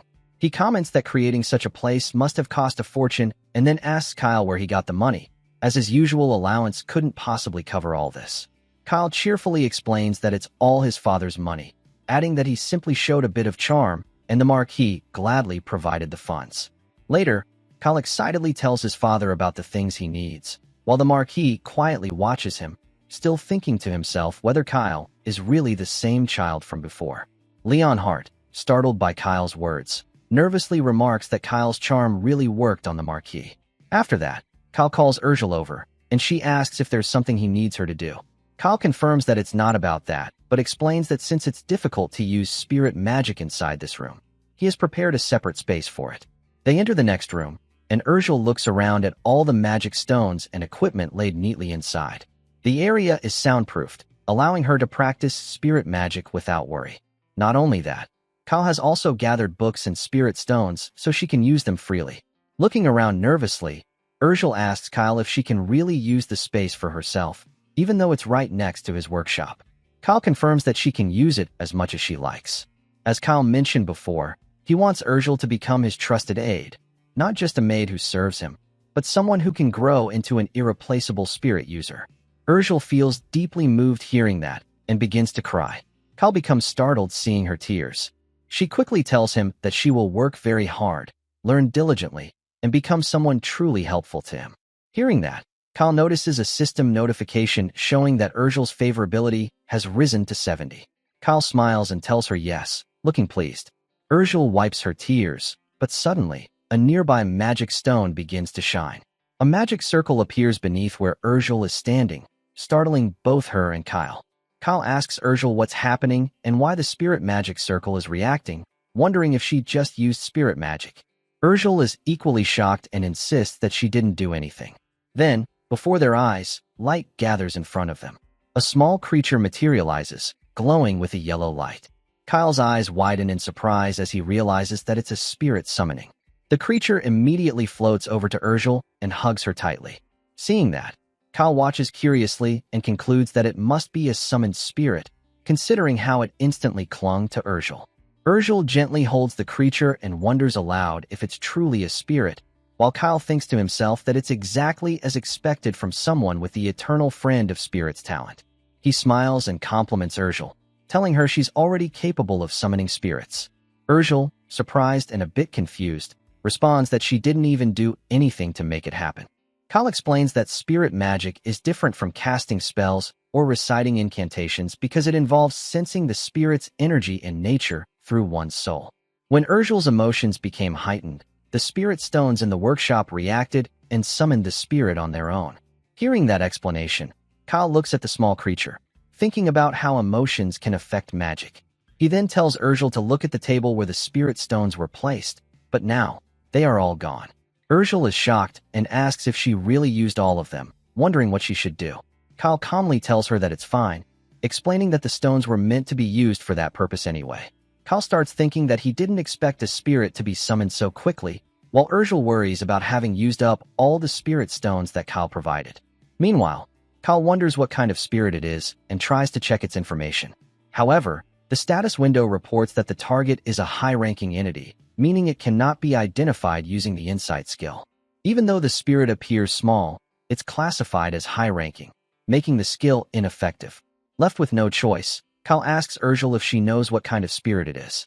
Urgel decides to ask the creature directly and begins speaking to it in an unknown language.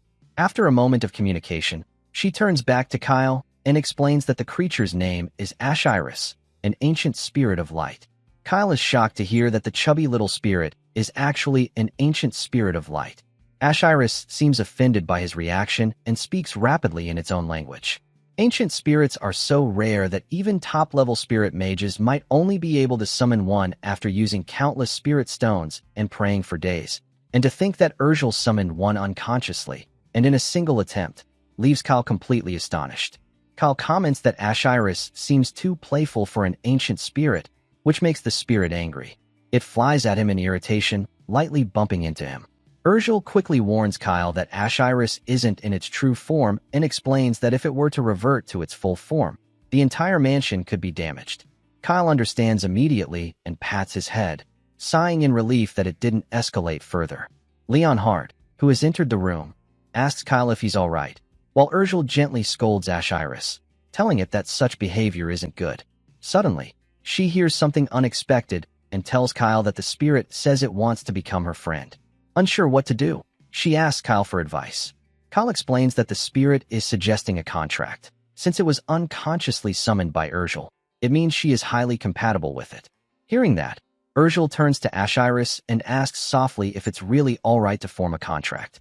In response, the spirit begins to float, glowing brightly as a magic circle forms beneath it. Urgel decides to form the most sincere bond possible with Ashiris, the ancient spirit of light. The spirit then records her as its official summoner. Afterward, Ashiris asks Urgel to choose a name for it. Kyle, watching from the side, whispers a suggestion, Padaki. The spirit frowns at the name, but still asks Urgel to confirm it. Smiling shyly, Urgel decides to go with Padaki, and the spirit accepts, completing the registration. Kyle can't help but laugh quietly at the situation. Ignoring his laughter, Padaki flies toward Urgel, who gently says that from now on, he is Padaki. She tells him that she looks forward to working with him and thanks him for becoming her friend. Padaki smiles warmly and hugs her in return. Watching them, Kyle thinks proudly that his talent development project is progressing perfectly. Time passes, and a few days later, Kyle has a tea party with his elder brother, Adolf. who apologizes to Kyle for not paying much attention to him despite being his older brother. Kyle replies modestly that it's nothing and that he should have been the one to reach out to Adolf first. Urgel serves the tea and asks if there is anything else they need. Kyle tells her to go rest since she has worked hard. Urgel nods, takes the order, and begins leaving. As she walks away, Adolf glances at her and asks Kyle if that girl is the one from the slave market, then comments on her beauty. Adolf then tells Kyle that he happens to need a new maid and asks if Kyle can send her to him. Kyle is instantly shocked and angered upon hearing that, calling Adolf a scoundrel in his thoughts. He realizes Adolf is only visiting because he heard the news that Kyle has recovered from Hermimu, and yet, the first thing he says is that. Deciding to act innocently, Kyle nervously replies, asking Adolf if he could take another servant instead of her. Adolf is taken aback by Kyle's reaction, watching his expressions closely. Kyle continues acting childishly because, to turn the situation around without raising suspicion, this is the only possible way, which makes Adolf realize the situation. Laughing, Adolf tells Kyle that he was only joking and that he's not such a terrible person that he would take away someone Kyle likes. Adolf confirms that he was just teasing and laughs loudly. Going along with the flow, Kyle acts embarrassed and tells Adolf not to tease him like that, pretending to be flustered. Adolf smiles, thinking to himself that he will give up for now because he can't afford to antagonize Kyle yet. Adolf has heard rumors that the prodigal son has reformed, but seeing Kyle react with such emotion at a young age, he believes that Kyle might still be a lost cause. However, this works better for Adolf, since it will make it easier to manipulate and eventually corrupt Kyle toward his own ambitions. Adolf compliments Kyle, saying that if he had known Kyle was such an amusing younger brother, he would have befriended him much earlier. He also comments that Kyle's health seems to have improved significantly. Hearing that, Kyle confirms that he no longer has any major problems in his daily life. Although Hermimu isn't completely healed, it is gradually getting better. Adolf asks if it's really not fully healed yet, and Kyle explains that it's a long-term illness, so it's difficult to recover all at once, but assures Adolf that it is steadily improving. After that, Kyle cheerfully asks Adolf to take a look at something and shows him the magic spell he created, which is about 1.5 times more powerful than ordinary magic. After demonstrating it, Kyle asks for Adolf's opinion. Adolf seems more intrigued by Kyle than before and compliments him, saying that it's very impressive that he can even create magic himself. Kyle thanks him innocently, smiling. Although his illness isn't fully cured, Kyle is growing rapidly. At the student level of a first circle mage, this won't affect his position in the succession line. Adolf recalls when Daisy had informed him that Kyle's attitude had changed dramatically, as if he were a different person entirely, and that his magical skills were growing at an alarming rate. At the time, Adolf had thought Daisy's report was exaggerated, but now, seeing Kyle in person, he decides it's best to remain cautious. Even so, Adolf convinces himself that Kyle is still just a 13-year-old boy and not worth worrying about too much. For now, Adolf believes it will be more beneficial to coax Kyle and use him in various ways. When he becomes useless, Adolf plans to simply discard him. After coming to that conclusion, Adolf looks at Kyle and says directly that he has a question, whether Kyle is thinking of joining his side. Kyle acts surprised and asks what Adolf means by that. Adolf studies Kyle's reaction as the room falls silent, but in reality, this is exactly what Kyle had wanted. After a while, the two continue their conversation. Eventually, Adolf agrees to something and tells Kyle that he will get their father's permission for it. Kyle thanks his brother Adolf for trusting him with the matter. After that, Adolf leaves the room and notices Leonhardt standing outside. Leonhardt greets him politely, wishing him a safe journey, which startles Adolf. He hadn't expected Leonhardt to be there. Adolf thinks to himself that Leonhardt is a tough one, hard to read and harder to manipulate. Even though Leonhardt has been won over somewhat, he still hasn't fully chosen a side. Still, Adolf believes that this is better than having Leonhardt join Abel's faction. So for now, it's fine if Kyle remains under Leonhardt's supervision. Adolf mutters mockingly that Leonhardt looks miserable now, the once celebrated knight forced to guard a kid. Leonhardt ignores the remark completely and enters the room. Kyle informs him that the discussion is over and that his brother Adolf has told him to join the subjugation team. Kyle will probably be working under Viscount Jerome, one of Adolf's close aides from the 5th Legion. This mission will serve as Kyle's first test of loyalty to his brother Adolf, and at the same time, it's an opportunity for him to gain recognition from the Gonda family. Leonhardt silently observes Kyle and says that if Kyle is joining the subjugation team, then he will join as well. However, Kyle quickly refuses, telling Leonhardt not to follow him because if he does, Adolf will become suspicious. But Kyle needs to earn Adolf's trust, and he can't take his father's men with him. Despite that, Leonhardt insists on going with him because he believes it's dangerous and could be a trap. Kyle agrees that it could indeed be a trap, but explains that Adolf won't trust him easily. This mission is most likely a test to see how useful Kyle is in real combat. Kyle believes there's a high chance that Adolf will intentionally expose him to danger. However, Kyle shows his magic and confidently claims that he can at least protect himself now, so Leonhardt doesn't need to worry. He also adds that he won't be showing his full power during the mission. Then, with a knowing smile, Kyle asks Leonhardt if he has ever heard of the torque function. The scene then shifts to the party's camp. In the southern region of the Traston territory, there lies a dense forest filled with a monster colony. The Celterian Marquis regularly sends out teams to subjugate the monsters there. Standing in the camp among the soldiers, Kyle is greeted by Viscount Jerome, who dismounts from his horse to speak with him. Viscount Jerome tells Kyle that he has heard from Adolf that Kyle will be joining his subjugation team. Kyle smiles innocently and replies that this will be his first real battle, asking the Viscount to please take care of him. Viscount Jerome reassures him to rest easy, promising that he'll protect him. Hearing that, Kyle thinks to himself that there's no way Jerome truly intends to protect him. After all, his favorability toward Kyle is currently at -40. Kyle wonders what he should do and decides that, for now, it's best to avoid Jerome as much as possible. After wrapping up the conversation, Kyle politely excuses himself, saying that he'll be over there preparing. The overly agreeable Viscount Jerome tells him to let him know if he needs anything. As Kyle walks away, Jerome's true thoughts surface. He recalls Adolf's instructions. Since Kyle is only a first circle mage and lacks real combat experience, Jerome's job is to keep an eye on him and evaluate his skills, but to make absolutely sure Kyle doesn't die. Jerome finds the order strange. He wonders why Adolf would give such a cautious task, especially during a dangerous subjugation mission. What could a once-bedridden child with a life-threatening illness possibly do on the battlefield? Jerome concludes that it would be a relief as long as Kyle doesn't hinder the operation. Still, he finds the situation troublesome and decides to just follow orders.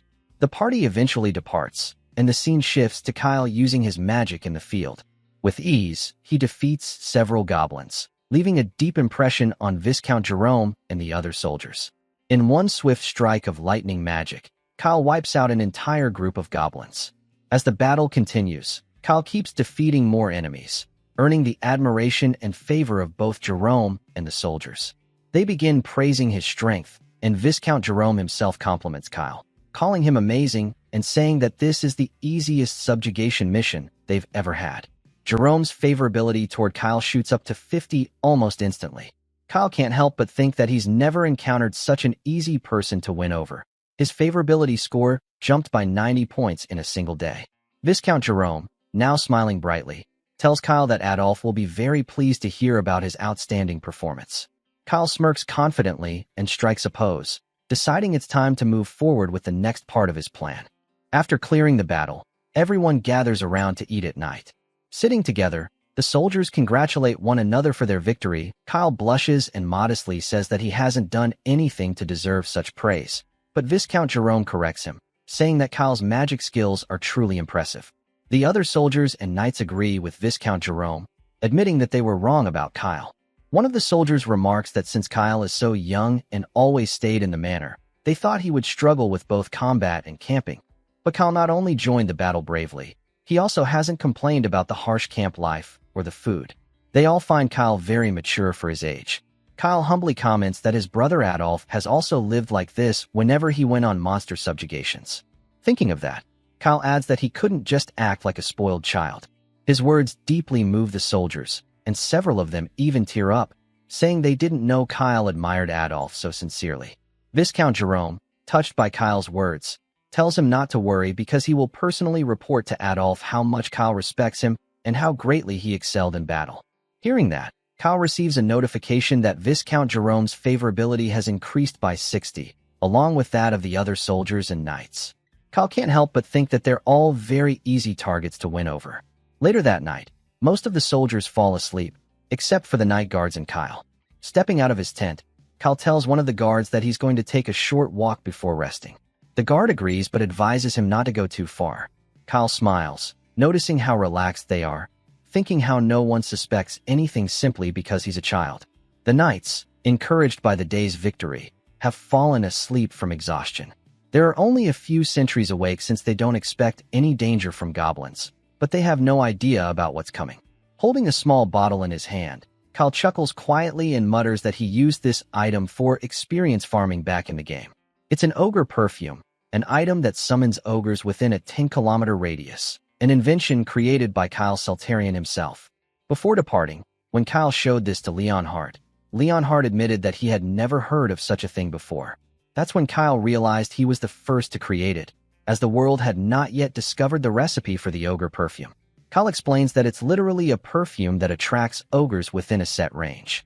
The higher the quality, the larger the radius, and since he crafted it himself, it's extremely potent.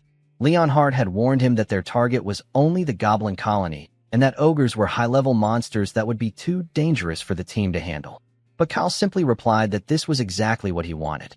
12 expert knights are participating in this subjugation, and while goblins might be manageable, ogres are an entirely different matter.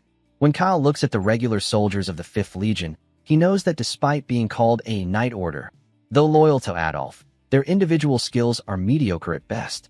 These soldiers are former criminals who were gathered and brainwashed through dark powers. The intense brainwashing turned them into fanatics, utterly obedient to Adolf. Through this, Adolf not only expanded his influence, but also proved his ability to control even the most hopeless individuals. Kyle realizes that if Adolf decides to act during the succession ceremony, it could lead to tragedy. Even low-level thugs are this corrupted, so the brainwashed high-ranking knights will be far more dangerous. That's why Kyle plans to weaken the 5th Legion as much as possible before the ceremony begins, starting with those 12 elite knights. They will fight bravely against the ogres, and in the end, Kyle alone will survive the deadly battle. Back in the present, Kyle opens the bottle, releasing the perfume that will lure the ogres. Soon, a two-faced ogre catches the scent and begins approaching. Kyle hides, watching quietly as the creature finds the soldiers' camp and attacks. The soldiers panic, screaming in fear as chaos spreads through the camp. One of the knights yells for everyone to hold their ground, saying it's just a single ogre, but their confidence vanishes when that same knight is struck down effortlessly by the ogre's powerful blow. Seeing this, the remaining soldiers tremble in fear, realizing that if even an expert knight couldn't handle the monster, they stand no chance. Just as despair begins to set in, Kyle steps forward, shouting at them to come to their senses. He reminds them that they are Saltarian knights and must not flee. If they retreat now, the ogre will enter their territory, so they must stop it here, no matter what. Inspired by his words, the soldiers regain their courage and decide to fight. Viscount Jerome rushes into battle after seeing that Kyle is safe. He tells Kyle to leave the fight to him, saying that Adolf had instructed him to ensure Kyle's safety. Jerome urges Kyle to seek cover while he holds off the ogre. However, Kyle refuses, declaring that he will not run away and will stay with the knights to fight alongside them until the very end. He says that if he abandons his men and flees alone, he wouldn't be able to face his brother Adolf afterward. Hearing this, Viscount Jerome is deeply moved and impressed. Kyle then casts haste magic on him, making Jerome's body feel lighter and faster. Kyle tells him that, since he's still a first-class mage, he'll handle support and coordination from the back, while Jerome leads the charge. Jerome nods proudly and tells Kyle to leave it to him. Drawing his sword, he charges forward with renewed vigor, thinking to himself how brave and reliable Kyle has become. Jerome decides that Kyle is indeed an indispensable asset to Adolf, and resolves to report this to his lord. As Jerome leaps into battle, the other knights are inspired.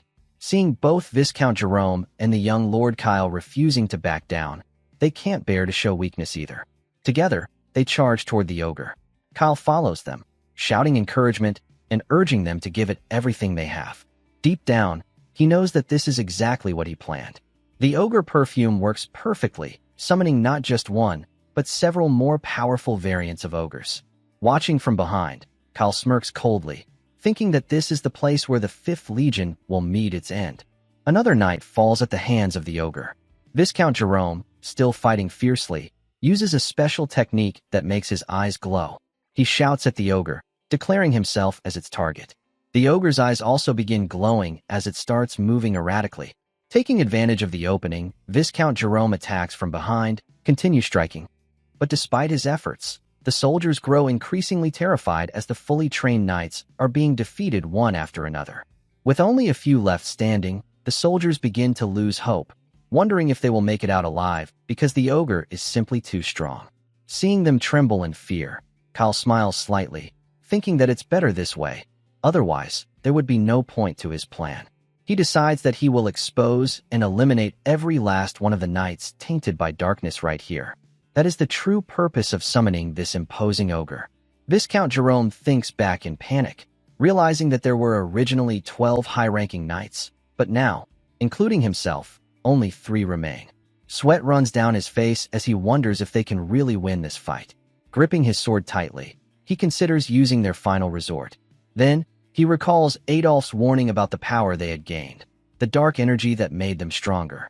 Adolf had told them that the dark power flows through them and enhances their strength, but he also warned that if they were to unleash its full potential, they would lose control and could never return to their original form. Smirking at the time, Adolf had explained that once that happened, they would become nothing more than rampaging monsters stripped of their humanity. He had warned them to never use that power carelessly. Now, remembering those words, Viscount Jerome's body begins glowing faintly with dark matter as he prepares to release it. He recalls that Adolf once said that if he used the power, he might be able to defeat even a twin-headed ogre, but afterward, he would not be able to stop his rampage. Still, Jerome believes it's better than dying here. Before he can activate the dark energy, Kyle suddenly intervenes, attacking the ogre with his magic and interrupting Jerome's move. Startled, Jerome looks up to see Kyle standing on a nearby cliff, assuring him that he'll provide magical support and protection while Jerome charges forward. Feeling encouraged, Jerome tells himself that since they have Kyle, their young wizard, on their side, it's too early to use the last resort.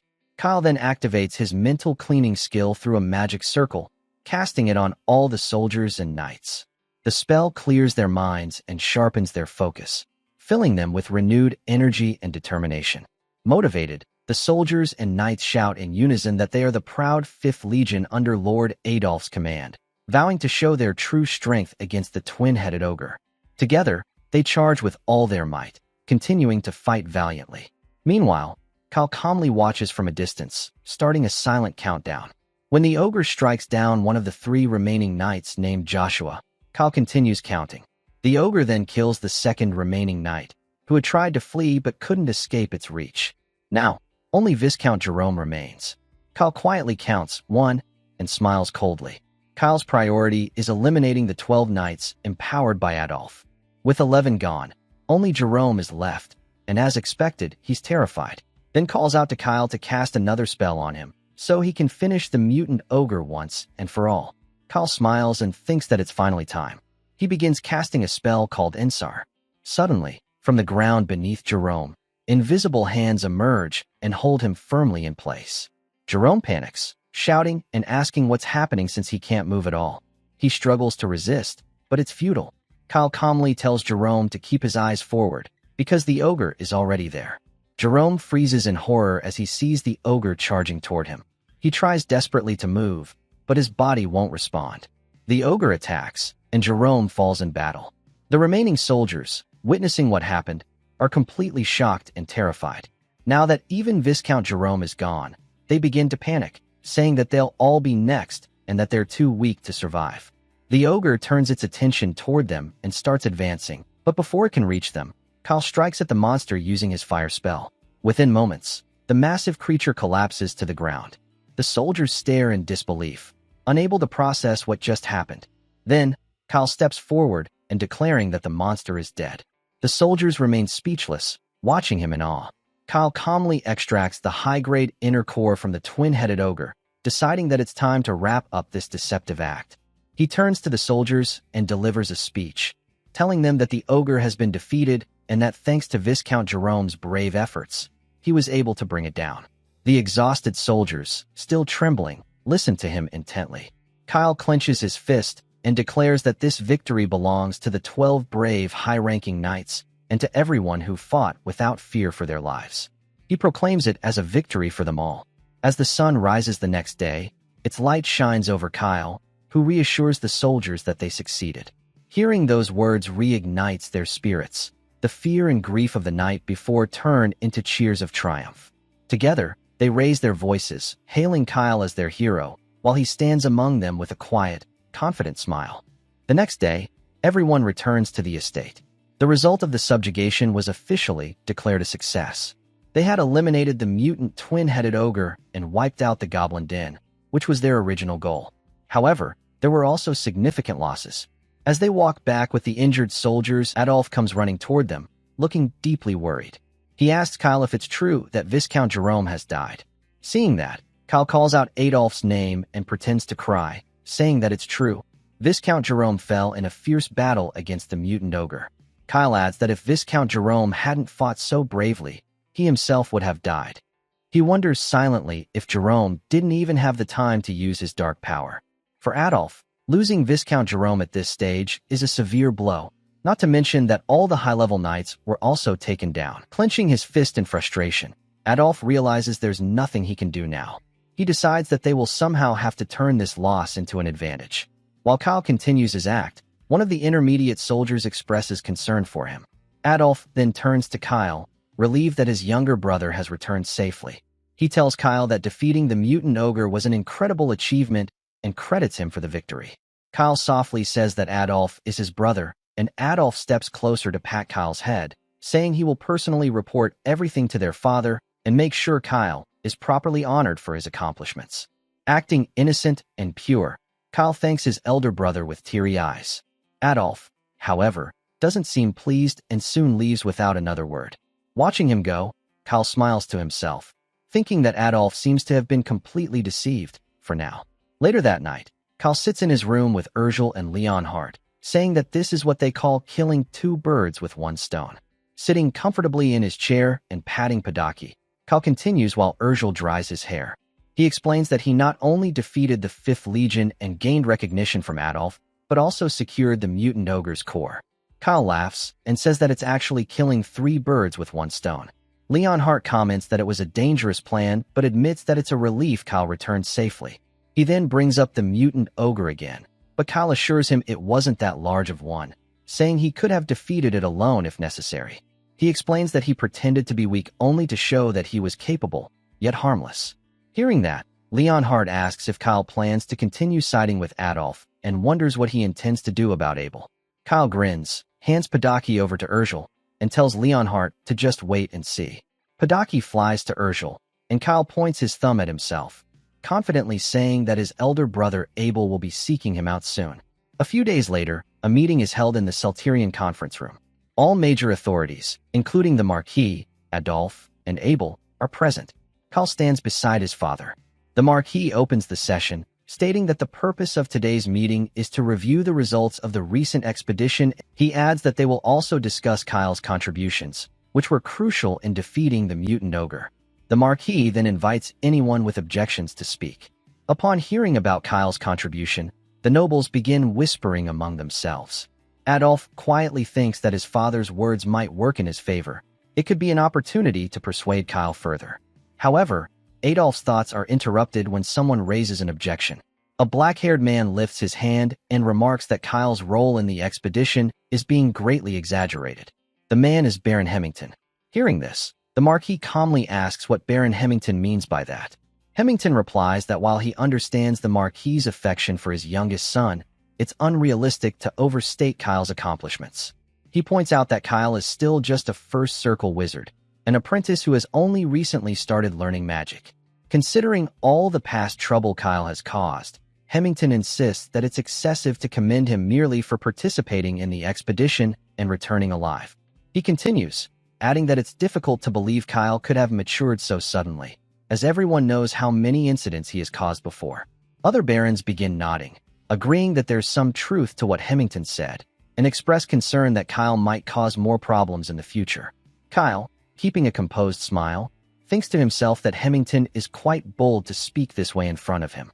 Still, Kyle understands why. His past reckless reputation has given them the confidence to look down on him this way. Kyle decides to respond to Hemington, commenting that he should try fighting a mutant ogre himself before making any kind of judgment. Then, Kyle adds that only after such an experience would it be appropriate to talk about it, since it's not as easy as it sounds. He calmly says that Hemington would understand if he went through it himself. Adolf really likes Kyle's reply, while Hemington is left speechless, unable to respond. Abel then steps in, supporting Kyle, and tells Hemington that even senior high-level knights would struggle to defeat a regular ogre. So fighting a mutant ogre, which is more than twice as strong, and returning alive is practically a miracle. Kyle is surprised to see Abel defending him. Hemington replies that it's only because the knights risked their lives to protect Kyle, pointing out that all 12 high-level knights except Kyle were killed. Abel continues, saying that despite their sacrifice, the one who landed the final blow on the mutant ogre was Kyle, as confirmed by the testimonies of the surviving soldiers. Abel explains that although Kyle may have been reckless in his childhood, he performed admirably in this expedition and is now diligently studying magic.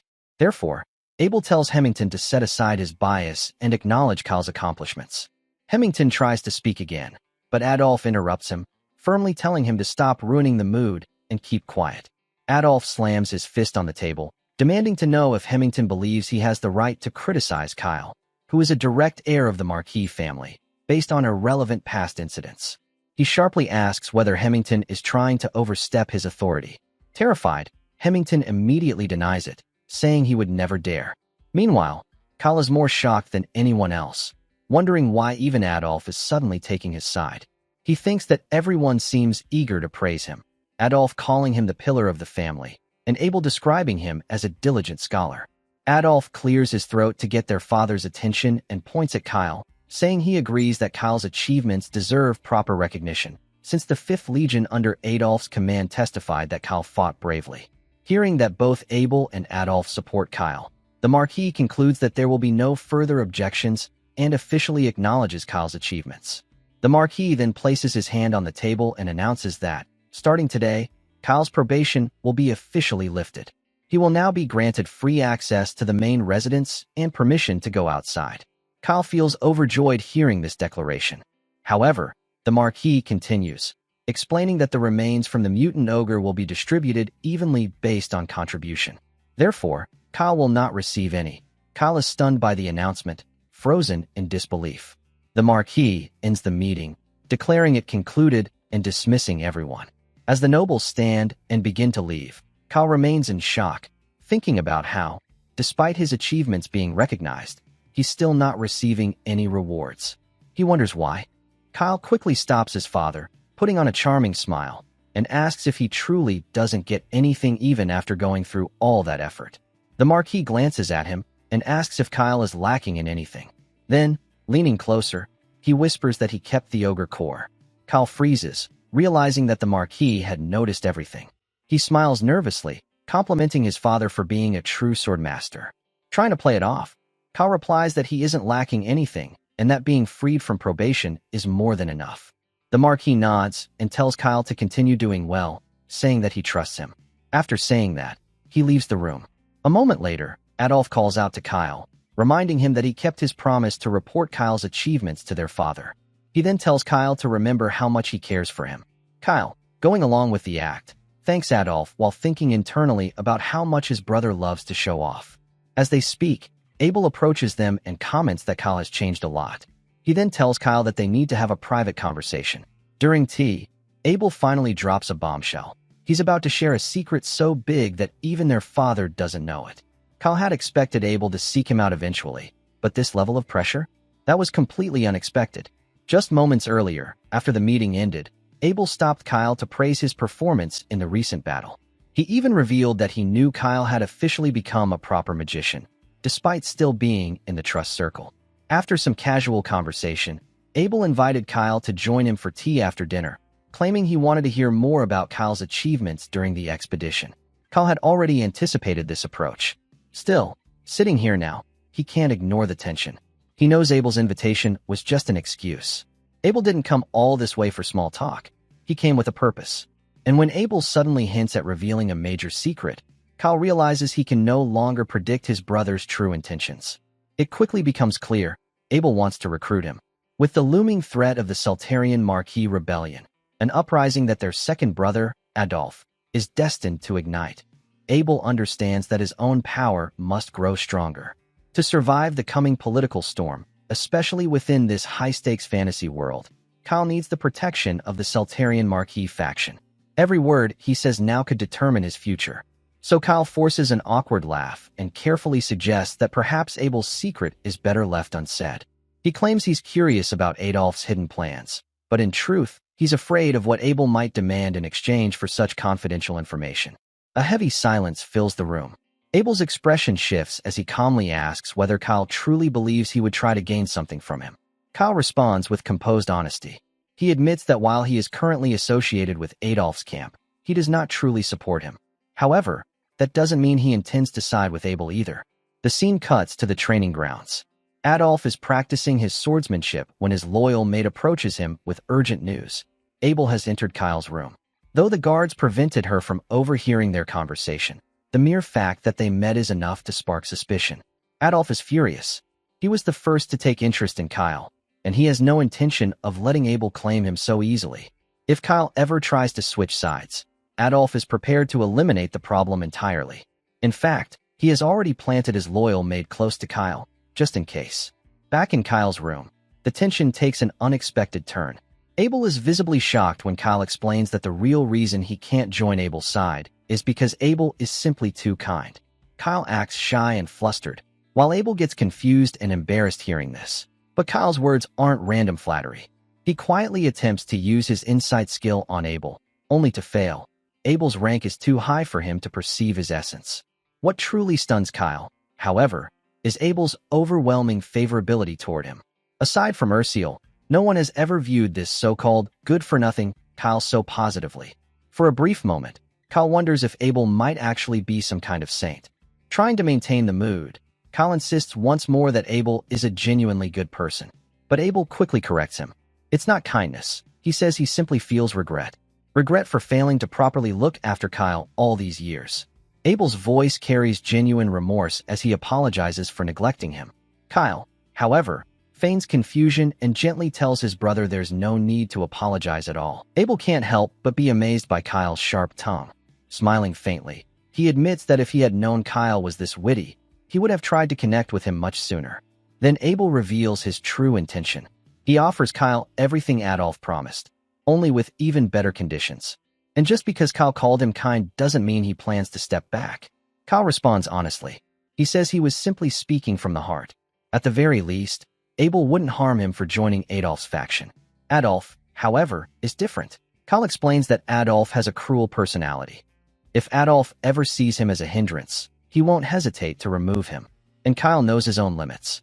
He's only a Frost Circle rookie who barely managed to overcome Hermamo. He doesn't have the strength to protect himself against someone like Adolf. Abel is stunned. No one in the family has ever made such a bold and extreme assessment of Adolf. Yet Kyle speaks with unsettling clarity. With careful wording, Kyle even guides Abel into understanding why he cannot openly join his side. At that point, Abel reveals something unexpected. He says his only trivial skill is having strong intuition. Ever since childhood, he has been able to sense when something bad was about to happen. By trusting those instincts, he has avoided numerous dangerous situations. But now, as the succession ceremony draws closer, those ominous feelings are intensifying. Most of all, he senses something dangerous about Adolf. Abel has no concrete proof, no evidence he could use to persuade anyone. That's why he has kept these concerns to himself. Even so, he believes that Adolf, though extreme and ambitious as the second direct descendant of the Marquis, wouldn't go so far as to cross an unforgivable line. Yet here he is, secretly monitoring both Adolf and Kyle, all because of a persistent foreboding. Kyle, on the other hand, immediately realizes Abel's intuition is accurate. The level of perception Abel describes feels close to low-grade precognition. In this world, talents can evolve, and circumstances can change people in unexpected ways. Kyle tells Abel he believes in that intuition. If Adolf becomes the successor, the Seltarian family will fall into ruin. And when that day comes, no one will be safe. Abel is deeply impressed by Kyle's reasoning and insight. So he asks the most important question. What's your plan? Kyle reveals it without hesitation. He intends to pretend to join Adolf's faction. For a time, he will act like a loyal supporter, lowering Adolf's guard while quietly observing everything. When the right moment comes, he will move against him, but only if Abel agrees to support him from behind. After laying out the strategy, Kyle asks directly if Abel is willing to help. Without a second thought, Abel extends his hand. He agrees to stand behind Kyle and provide his support. And the moment Abel says yes, Kyle immediately makes one request. A few days later, Leonhardt, summoned by Kyle, is stunned to see the desk covered with stacks of platinum coins, far more than his average salary. His surprise only grows when he learns that all this wealth came from Kyle's elder brother, Abel. Kyle explains that he initially planned to borrow just a small amount, but Abel, kind as ever, gave him the entire sum as a gift.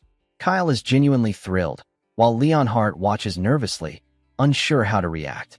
Then Leonhardt notices a personal communication device, also a gift from Abel. Abel had told Kyle it would make contacting each other more convenient. Leonhardt is astounded. The device alone is so expensive it could buy a mansion with a garden. Kyle calmly notes that he already knew this, which is why the device was simplified. It can only communicate directly with Abel. Understanding the situation, Leonhardt remarks that Kyle's conversation with Abel must have gone exceptionally well. Kyle agrees and instructs Leonhardt to keep the money safe, as they will need it soon. Once Leonhardt takes custody, he asks what they intend to do with such a massive sum. Kyle clarifies that the workshop renovation is complete, and they recently acquired magic stones and spirit stones, so there's no need to buy more for a while. This time, Kyle's goal isn't simply to purchase assets, it's to make money. This fund will serve as their investment capital. The scene then shifts to the dungeon. Urgel struggles to make the staff glow, but all she succeeds in doing is summoning Flapper. Flapper immediately climbs onto Kyle's head, looking worried, but Kyle calmly permits it. Meanwhile, Leonhardt grows increasingly uneasy. He questions why they are inside a dungeon at all. Kyle acts nonchalant, claiming they simply found one along the way. Leonhardt isn't convinced. He had been told they were leaving the house only to visit Enrollment, a neighboring estate. Yet Kyle abruptly stops the carriage and enters the dungeon. Leonhardt exhales deeply and suggests leaving immediately, warning it's too dangerous for the three of them. Kyle, however, asks why they should leave and reveals that their dungeon exploration is just beginning. Leonhardt shouts in frustration, pointing out that monsters are swarming at the cave entrance. But as they venture deeper, the number of monsters thins out. This indicates a powerful boss lies ahead. Mid to low-level monsters avoid the area out of fear. Leonhardt admits he's managed so far, but beyond this point, he has no idea what might appear. Leonhardt immediately suggests turning back, but his shock is palpable when he realizes Kyle's target, the dungeon boss. Leonhardt is stunned that Kyle had known about this from the very beginning, feigning the visit to Enrollment as an excuse. Kyle clarifies that he truly did have business in Enrollment, but he already knew the dungeon was along the way. If he had revealed this from the start, the number of knights assigned to guard them would have multiplied. Not only that, but both Adolf and Abel would have sent spies and additional guards, creating chaos if a fight broke out. Kyle is also mindful of keeping Urgel's spirit magic training a secret from both brothers, as well as keeping Flapper away from prying eyes. And perhaps most importantly, too many people would prevent Kyle from collecting all the loot for himself. He intends to sweep it all up. Despite these explanations, Leonhardt insists it's reckless for only the three of them to face a dungeon boss. He reminds Kyle that he is an expert-level knight. Urgel is just beginning spirit magic, and Kyle has only recently reached the second circle of magic. Leonhardt's disbelief is clear. Kyle's expression changes. Calmly, he warns Leonhardt not to mistake his quiet demeanor at home for weakness. Leonhardt has seen firsthand how Kyle's magic, after overcoming Hermimu, is far stronger than ordinary magic. Leonhardt hesitates, but Kyle reassures him that their team is more than capable. Leonhardt is the tank, Urgel the healer, and Kyle the damage dealer. Together, they already have everything needed for the battle. Kyle confirms that his power will only grow from here and tells Leonhardt he must make a choice: pledge loyalty to Kyle or remain devoted to his father. A knight with two masters is unnecessary. Kyle wants one who will follow him alone. Leonhardt clenches his sword. Kyle observes silently, understanding that Leonhardt is still bound by Rempton's orders to guard him. No matter how faithfully Leonhardt serves, his true master is still the Marquis, not Kyle. For now, simply showing strength would not win over such a rigid, loyal knight. It could even backfire. Kyle smiles faintly to himself. Leonhardt's hesitation is enough for now. When the moment comes that he fully acknowledges Kyle as his true master, their party finally steps into the boss room, where the massive Minotaur sits resting on a chair. The dungeon, known as the Minotaur's secret sanctuary, is famous in fantasy defense games, especially among beginners, for farming. There are no traps, the path is short, monsters are few, and most importantly, the rewards are generous relative to the difficulty. This is exactly why Kyle wants to claim the treasure for himself and share it with no one. Leonhardt takes in the sight of the Minotaur, a creature said to be 3 times stronger than an ogre. Kyle agrees with him but adds a crucial point. The Minotaur doesn't use magic, yet its brute strength is devastating. Anyone who tries to block its massive hammer without channeling sword energy would get severely injured. Kyle outlines the strategy. Leonhardt will take the front line, drawing the Minotaur's attention while blocking its hammer attacks. Kyle will cast a shield to boost Leonhardt's defense. With his sword energy amplified and the shield protecting him, Leonhardt should be able to withstand the Minotaur's heavy strikes. However, Kyle warns him of one deadly attack. When the enraged Minotaur charges like a bull and performs its whirlwind attack, Leonhardt must dodge at all costs. Blocking it, even with a reinforced shield, would be fatal. He must lure the boss to the edges of the arena, dodging as much as possible. Once the whirlwind ends, the Minotaur will be exhausted, giving the team the perfect opportunity to unleash their final attacks. Leonhardt nods, understanding his role. Kyle then instructs Urgel to cast buffs on both himself and Leonhardt before the fight begins. Since this is her first real battle, Kyle reassures her that if she feels scared, she can simply cast buffs and take cover behind a rock. Urgel beams, feeling honored. She declares that she has only studied spirit magic to protect her master, Kyle, and is determined to show the results of her training today. Kyle, impressed by her resolve, reminds her not to overexert herself and to always maintain a safe distance. He emphasizes that if she senses danger, she must protect herself above all, because as the party's healer and buffer, her safety is critical. Kyle explains the importance of her role. As long as she remains safe, they always have a chance to survive and succeed. Urgel feels a strong sense of justice and an unshakable desire to protect her master, while Leonhardt watches Kyle explain the strategy like a seasoned tactician. Kyle talks about the dungeon's hidden location, the critical role of a healer in battle, and the precise strategy to take down the Minotaur, knowledge typically gained only through real-world experience. Leonhardt can't help but wonder how Kyle, who has been confined to the estate, could know so much. Curiosity gets the better of him, and he asks Kyle directly. Hearing the question, Kyle panics. For a moment, he forgets that he is supposed to be just a 13-year-old boy. Even a magical prodigy knowing all these advanced strategies seems unusual. To deflect, Kyle claims he learned it all during the goblin hunts. Leonhardt, ever sharp, immediately spots the flaw. There's no way a goblin hunting party, who could barely handle an ogre, would know the Minotaur's attack patterns or characteristics. Kyle's heart races, imagining being discovered. Thinking quickly, Kyle fabricates another excuse. He secretly read military strategy books. Leonhardt is genuinely impressed. Kyle is shocked that the lie worked. Leonhardt continues praising him, saying even the Marquis would be proud of how much Kyle has grown. Urgel joins in, declaring Kyle always amazing and cool. Their admiration and affection toward Kyle increase, and even Leonhardt, who appears stern and hard to please, is surprisingly easy to convince. After this moment, Kyle begins considering crafting a consistent explanation for his knowledge of the world, realizing he can't rely solely on being labeled a magical genius forever. Finally, Urgel casts 2 skills. The first, Light Empowerment, boosts Kyle and Leonhardt's health and defense by 30% while enhancing mana and sword energy. The second, Light's Healing, restores health and applies an automatic healing effect over a set duration. Kyle notices the significant improvement and praises her progress. With everything in place, Kyle orders Leonhardt to attack the Minotaur. The moment Leonhardt engages, he immediately feels the difference. Kyle's protective shield combined with Urgel's buffs strengthens him beyond expectation. The Minotaur, enraged at intruders daring to take its treasure, bellows threats at the humans. While the Minotaur is distracted, Kyle launches a precise long-range attack, casting Ice Lance. Seizing the opening, Leonhardt strikes while Kyle continues to provide support from behind. A series of precise and cunning attacks enrages the Minotaur, forcing it to swing its massive hammer at Leonhardt.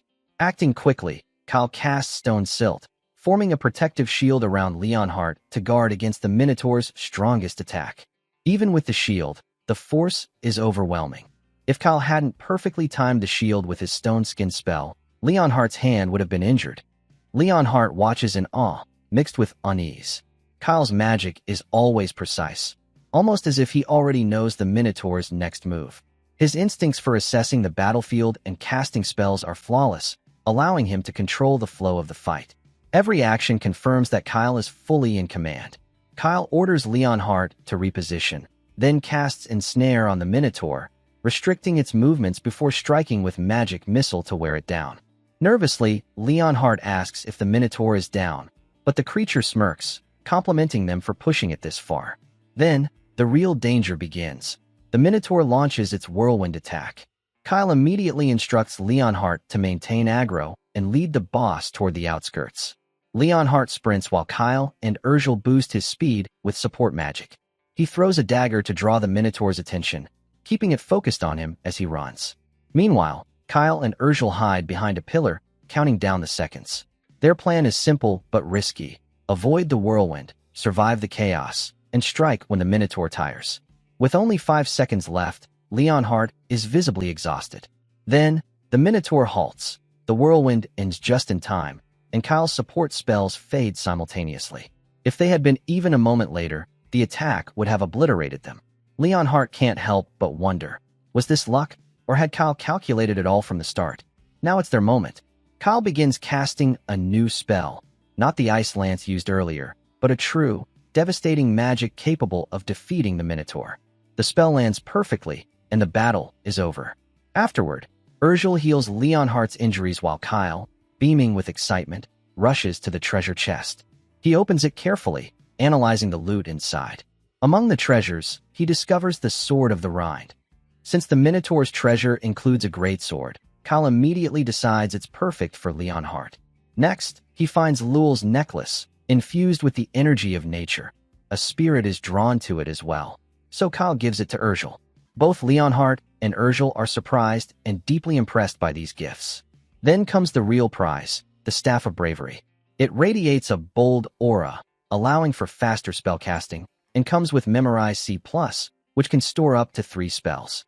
Stored spells can be cast without consuming mana, though only up to 2 circle spells. In fantasy defense games, any wizard following the mage tree knows that obtaining this staff from the Minotaur dungeon is an essential strategy. Even a broken staff can be used effectively until higher circles are reached. Kyle can't hide his excitement at acquiring such a weapon.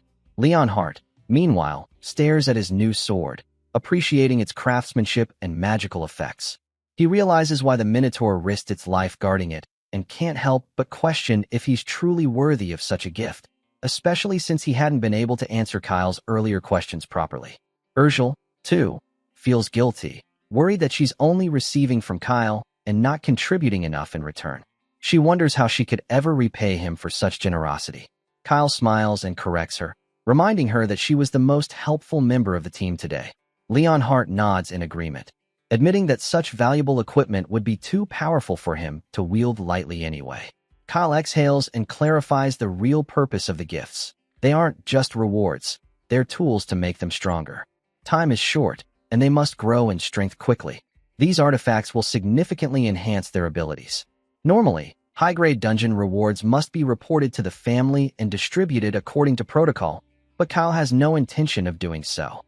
He refuses to let other family members know about their growing power. Kyle can only trust Leonhardt and Urgel. These artifacts are meant to make them his strength, his shield in the dark times to come. Clenching his fist, he emphasizes that becoming stronger is the only way to survive, especially with the looming threat over the House of Saltarian. After his speech, Kyle asks if they are willing to accept the gifts. Leonhardt and Urgel exchange glances and gladly agree. With their equipment secured and their resolve strengthened, Kyle sets his sights on Infilum, ready for the next stage of their adventure. A few days later, in the granary zone of Infilum, Count Frantel Neron, Lord of Infilum, is furious upon hearing that a member of the House of Saltarian has arrived without prior notice. As he hurries to prepare for the unexpected guest, he asks his butler which son has arrived, but even the butler isn't certain, only that the visitor bears the symbol reserved for direct descendants of the Marquis. Frantel worries that the family might be trying to drag his territory into their ongoing succession conflict. The butler reminds him of an unwritten rule: other families should not interfere in succession disputes. Taking a deep breath, Frantel enters the room and demands an explanation for the unannounced visit. His shock is immediate when he sees the visitor is actually a young child. Kyle greets Frantel politely and apologizes for arriving without notice. Curious, Frantel asks who he is and is stunned to learn that this is the reckless fourth son of the Marquis of Seltarian. Leonhardt bristles at the revelation, but Kyle calmly permits him to react. He admits that he had acted like a troublemaker until recently, but overcoming Hermimu has changed him. Though still only a first-circle magician, Kyle insists he is doing everything he can to contribute to his family. Frantel, previously convinced that the youngest son was an irredeemable child abandoned by the family, is speechless. Now, looking at Kyle, he sees a completely different person. Clear eyes, polite manners, and a composed demeanor. All the rumors he had heard are proven wrong. Relaxing, Frantel begins a friendly conversation with Kyle and expresses his wishes for the Marquis' prosperous future. He then urges Kyle to get to the main point. There's no way he traveled all this way just to exchange pleasantries. Kyle smiles, apologizing again for the unannounced visit, and explains that, due to the ongoing succession disputes, he preferred to keep his movements secret. The real reason for Kyle's visit is revealed. He wants to purchase grain from Infilum, the largest granary in the north. Frantel is momentarily confused, noting that trade with Seltarius is already regular. Kyle explains that the grain is for magical research. While he can't yet disclose the details, he emphasizes that this is not a one-time purchase. He intends to buy regularly. Kyle also notes that Infilum has had several years of bumper harvests, resulting in a surplus of grain that has begun to accumulate, making regular trade mutually beneficial. That's why Kyle suggests focusing on the old grain that's been giving Frantel trouble. With a snap of his fingers, Leonhardt opens the money box to show the funds Kyle is prepared to offer. Frantel is immediately shocked, wondering where a young boy like Kyle could have obtained such an enormous sum. Maintaining his composure, he ultimately agrees to sell the leftover grain, noting that it's common knowledge that a wizard's research is confidential, so he won't pry into its purpose. Kyle thanks him for understanding. Still cautious, Frantel asks Kyle to confirm the source of the money, especially given how young the buyer is. Kyle calmly reassures him that the funds were a gift from his eldest brother, Abel. Hearing this, Frantel feels pleased. The combination of calm composure from Abel and the youngest son is far preferable to dealing with the scheming second son, Adolf. He agrees to sell the grain. Negotiations begin. Kyle starts at 4 silver, while Frantel counters at 7. Frantel is surprised by Kyle's reasoning. He argues that leaving the old grain will continue to incur storage fees, so it's better to clear it out by purchasing it outright. After a tense back and forth, the deal is struck at 5 silver. Back in his room, Leonhardt compliments Kyle's haggling skills and asks if he learned them from a book. Kyle, slightly confused, casually shrugs it off. In truth, he picked up the skills from online market bargaining.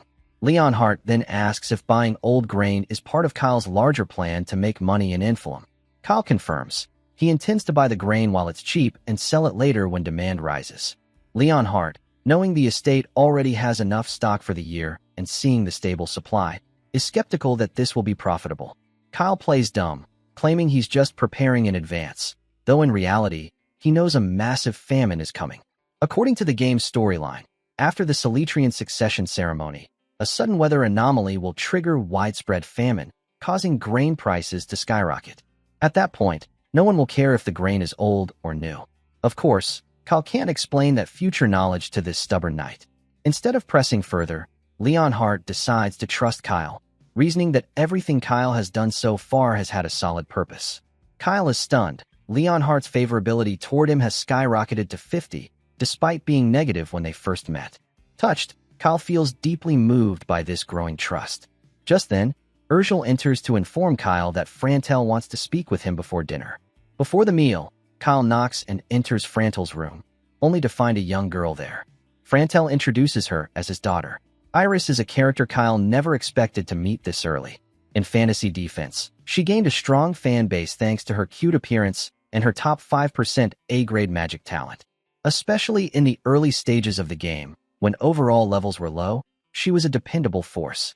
However, she also had serious personality flaws. Because of her unique, luxurious trait, many players left reviews about going bankrupt trying to raise her favorability. She was notoriously difficult to manage. As the game progressed and power inflation took over, introducing abundant S-rank and even SSS rank magicians, Iris, who was capped at A rank, gradually became obsolete.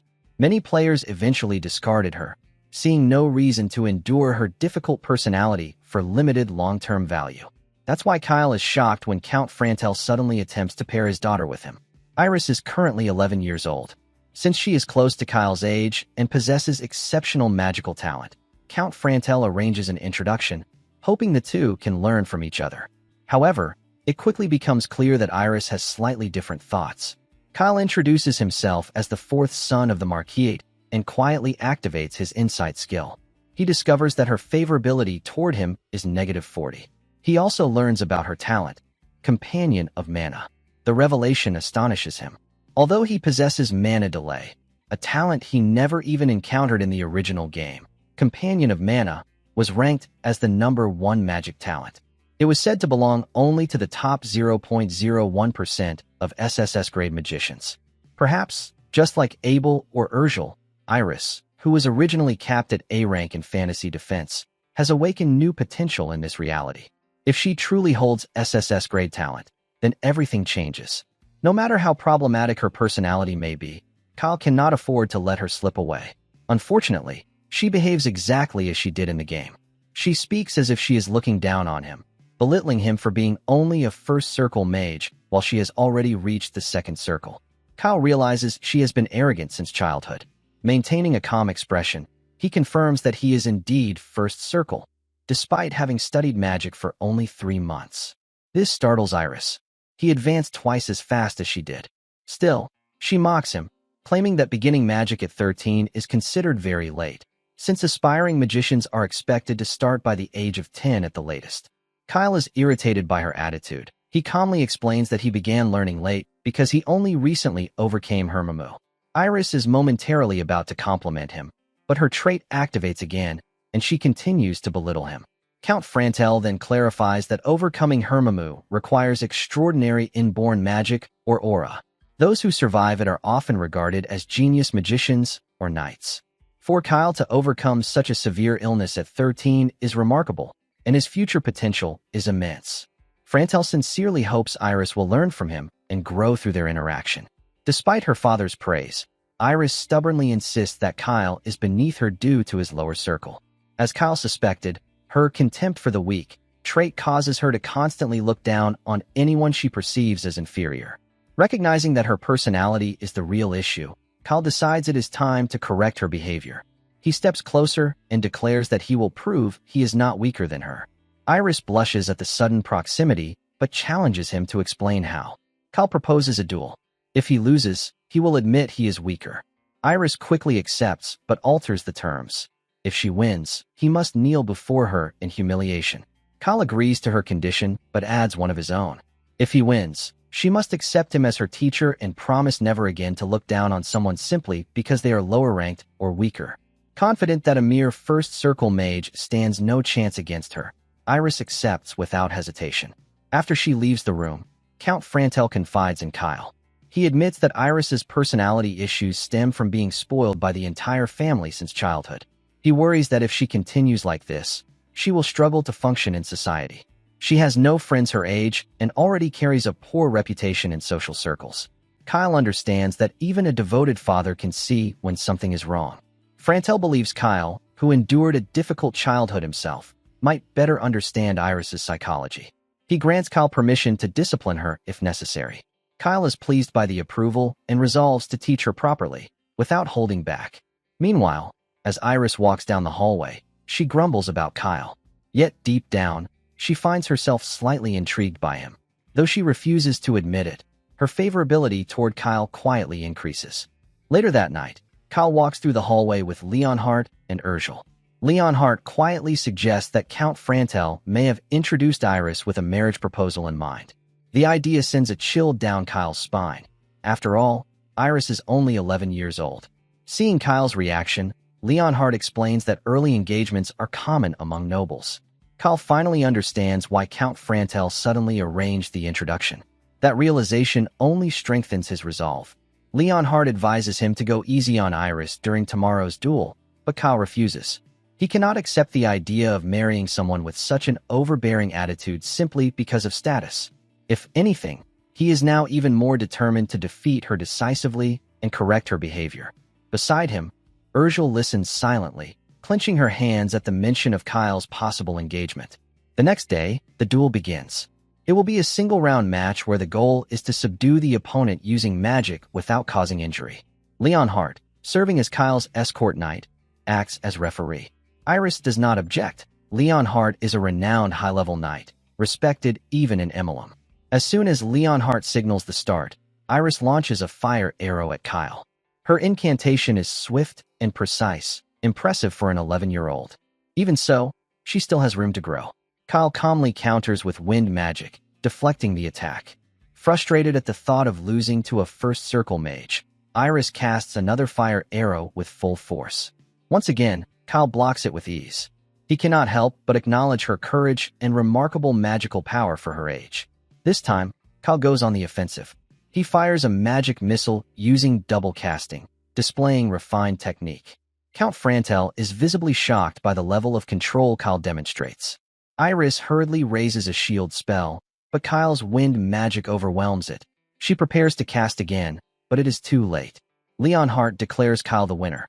However, Iris's pride cannot accept losing to a first circle magician. Claiming she was momentarily unwell, she demands a rematch. Kyle agrees calmly, stating that the outcome will not change. Confident she can turn things around, Iris tries again, only to lose once more. The pattern repeats. Kyle wins 5 consecutive rounds. Iris becomes visibly exhausted, her magical power nearly depleted.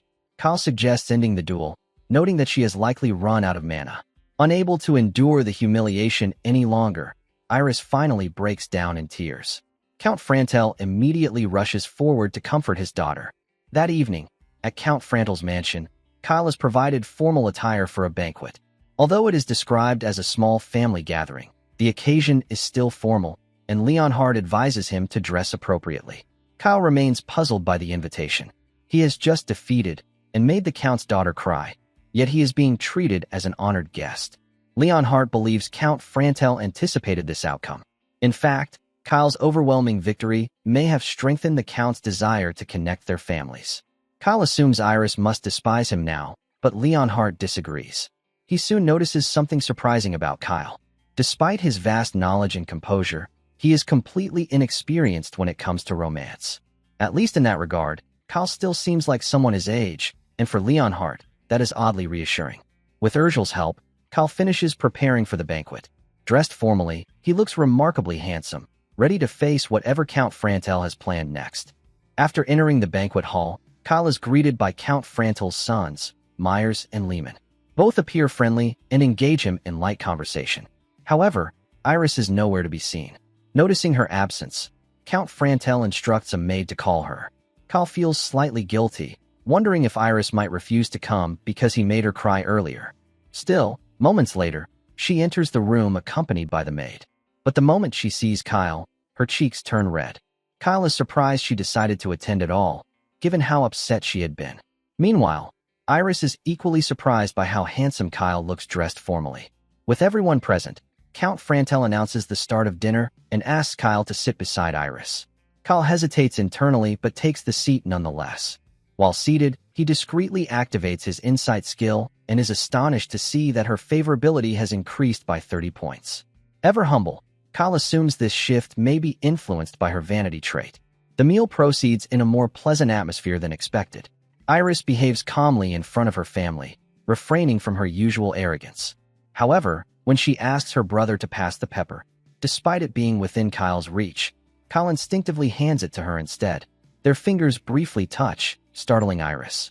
Her face flushes again, while Kyle, oblivious to the reason, simply places the pepper nearby.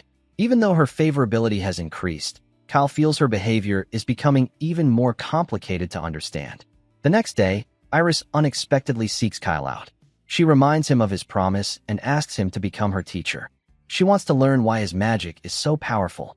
Having observed his casting during their duel, she recognizes that his method differs from conventional techniques and suspects he developed it himself. She wants to learn everything from him. Kyle agrees, but only under strict conditions. If she wishes to become his student, she must change her attitude. He tells her she must be polite to others, stop looking down on the weak, control her stubbornness, and think carefully before acting out of anger. Iris, who has always been spoiled by her family, grows furious at these demands. However, Kyle stands firm. He has no intention of teaching her if she refuses to change. When she continues to resist, Kyle reveals that his magic relies on a unique system he personally developed, a hybrid casting method he has never published or shared. There is nowhere else she could possibly learn it. Being taught directly by the creator would be an extraordinary opportunity, something any serious magic student would understand. Iris understands the significance, but her pride clashes with her desire to learn. After a long internal struggle, she finally agrees to his conditions. Yet Kyle is not naive. He knows she might pretend to behave only in front of him. To prevent that, he presents a prepared magic contract. The document clearly states that Iris accepts his conditions and will formally become his disciple. Once signed, breaking the agreement will trigger an absolute penalty enforced by divine power. The contract's authority stems from ancient gods, making it unbreakable by ordinary magic. Iris is outraged by the severity of it, until Kyle reveals that the contract was prepared by her own father, Count Frantel. After witnessing their sparring match, Frantel handed over this rare magical artifact. The Frantel family possesses only 2 such contracts. This revelation shocks Iris even more. Furious, she attempts to leave the room to confront her father. Kyle stops her calmly and warns that if she walks out now, the agreement will be void. He will not teach her, and they will part ways permanently. She freezes at his words. Kyle gives her a clear choice: sign the contract and become his disciple, or walk away and never see him again. Kyle decides he will tolerate Iris's whining only until today. Even if she possesses the potential of a rare SSS class talent, it means nothing if her character does not align with his goals. He needs reliable allies and subordinates, not someone he must constantly coddle and appease. If her personality proves incompatible, he is prepared to walk away. Lost in thought, Iris suddenly grabs the pen and signs the contract, surprising him. Before she does, Kyle reminds her to read the terms carefully. In the agreement, Kyle is listed as the first party and Iris as the second. The penalty for violating most clauses is described as a slight stomachache. Hearing this, Iris visibly relaxes. She had expected something far worse. After reviewing the conditions, she appears satisfied. Kyle smiles faintly. She agrees confidently, unaware that the consequences will feel very real once triggered. However, when she reaches Clause 7, her expression changes. The penalty is stricter, and the clause requires her participation in combat training. She hesitates and asks if she truly must fight. Kyle answers firmly. If she fears combat, there is no reason to pursue stronger magic. Then he asks her directly, what is her true purpose for learning magic? Iris admits that she initially wanted to surpass others. She enjoys praise. The thrill of winning and standing above her peers excites her. She wants people to admire and look up to her. That is why she began studying magic. But recently, something changed. She has started to genuinely enjoy magic itself. Watching her skills improve, feeling herself grow stronger, it is fun. She does not even mind studying through the night. Hearing this, Kyle smiles. This is exactly what he wanted to confirm. Becoming a true magician is not determined by mana alone. It requires intellectual curiosity, a desire to explore the unknown, and a relentless thirst for growth. Without these qualities, one cannot advance. These are the defining traits of someone worthy of the title Companion of Mana. Iris has always wanted to become a combat magician. Since the day she first learned magic, she has wanted to grow stronger. With renewed determination, she signs the contract properly, completing the agreement. Kyle expresses his hope that she will one day become his reliable companion. The word companion makes Iris blush intensely. To her, it sounds almost like a proposal. Flustered and embarrassed, she hurriedly leaves the room, leaving Kyle confused about her reaction. Leon Hart, who witnessed everything, quietly reminds himself that Kyle should be more mindful of his words, especially given his natural charm. Urgel, also present, watches with visible concern. Later that night, When Urgel finds herself alone with Kyle, she hesitantly asks if he plans to marry Iris. The question shocks him so much that he nearly chokes on his water. He quickly assures her that he has no intention of getting engaged with anyone before turning 18. With the looming crisis threatening the world, he has no time to think leisurely about love or marriage. Relieved, Urgel shyly adds that when Kyle turns 18, she will be the same age as Kyle. Just like her beautiful mother, she believes she will grow into a beautiful woman as well. After openly expressing her feelings, she rushes out of the room. Unfortunately, Kyle completely misunderstands her words. He assumes she is merely thinking about her future prospects. Then he recalls her family history. Urgel's mother once belonged to the noble Helheim Baron family. After the family fell from power and their rank was downgraded, her father and brothers died, while her mother and younger sister are rumored to still be alive, though their whereabouts remain unknown. Kyle realizes Urgel must carry that burden silently, perhaps feeling too guilty to ask for help. Determined to investigate, he quietly decides to look into the matter. A few days later, Kyle prepares to leave the mansion. Iris appears unusually upset when she sees him departing in a hurry. Observing her reaction, Count Frantel begins to suspect that his daughter has truly grown fond of Kyle. During their brief exchange, Iris becomes angry at Kyle, but suddenly clutches her stomach in pain. She remembers his warning. Think 3 times before getting angry, or the penalty will activate. Count Frantel immediately understands. The contract's magic has enforced its terms.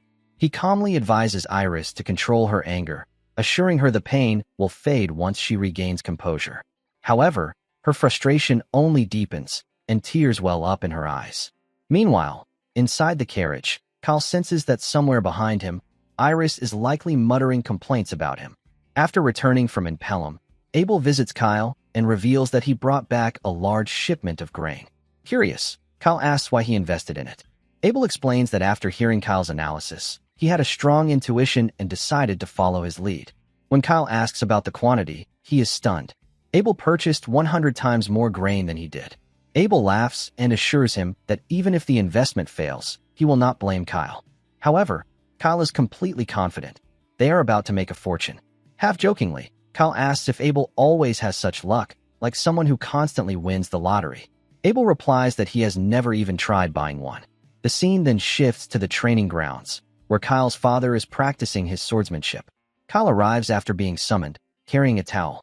His father thanks him and asks about his stay in Pelham.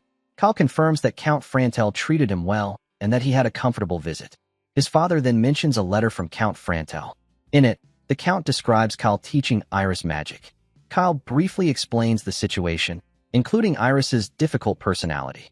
When Kyle asks if the letter contained anything else, his father hesitates before revealing that Count Frantel also brought up the possibility of an engagement between Kyle and Iris.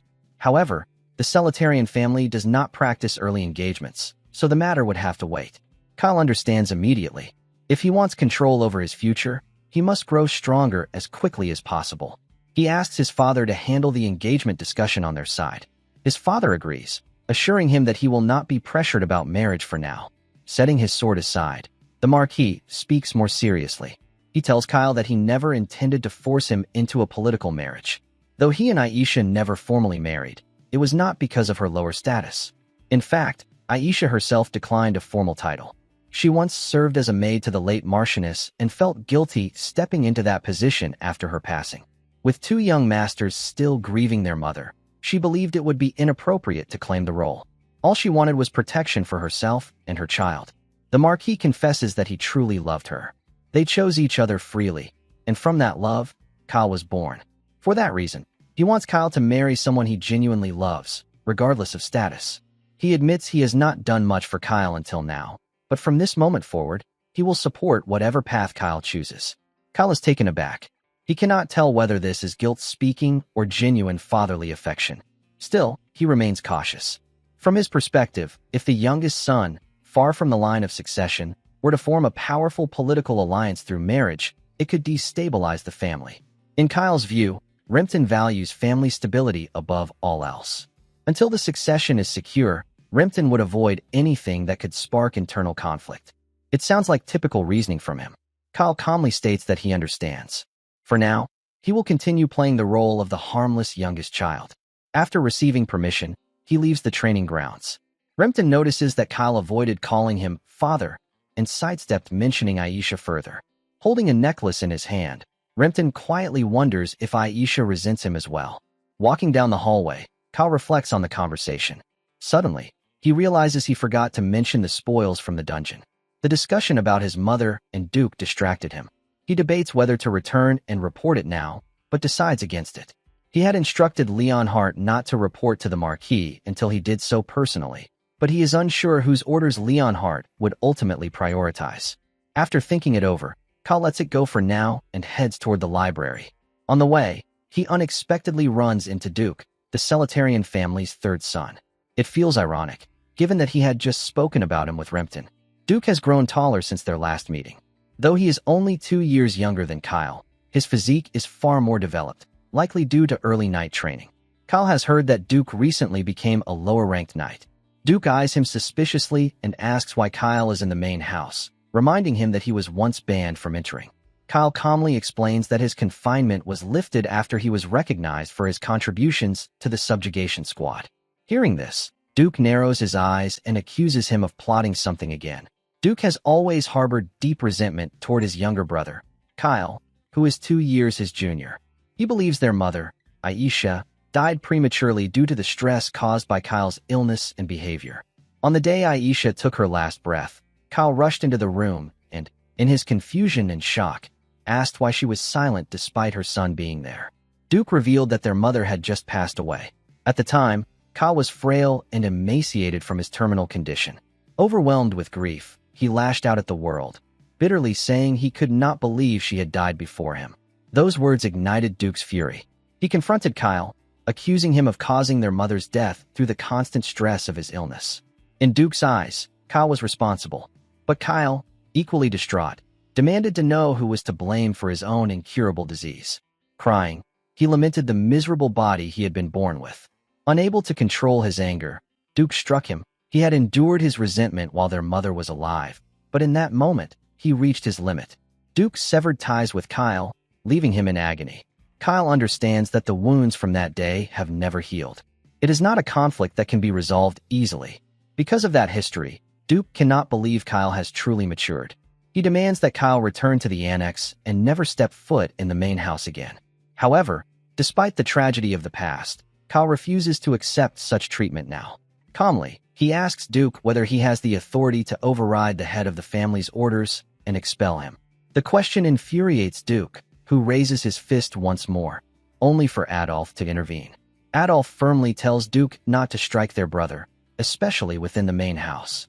He even suggests that Duke apologize. Duke refuses and storms off. Once Duke leaves, Kyle grows suspicious of Adolf's perfectly timed appearance. He suspects Adolf may have been watching from the start.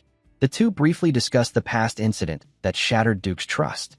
Adolf places a hand on Kyle's shoulder and tells him that he believes in him. Kyle immediately understands why Adolf has been quietly observing him all this time. After expressing his gratitude, Adolf reveals that he has been personally training Duke in swordsmanship. Yet no matter how much Duke practices, his skills remain average. His talent for aura has clear limits. Adolf then suggests that Kyle, having overcome Hermamu, should consider learning swordsmanship as well. Kyle politely declines. He chooses to head to the library instead, preferring knowledge over unnecessary confrontation.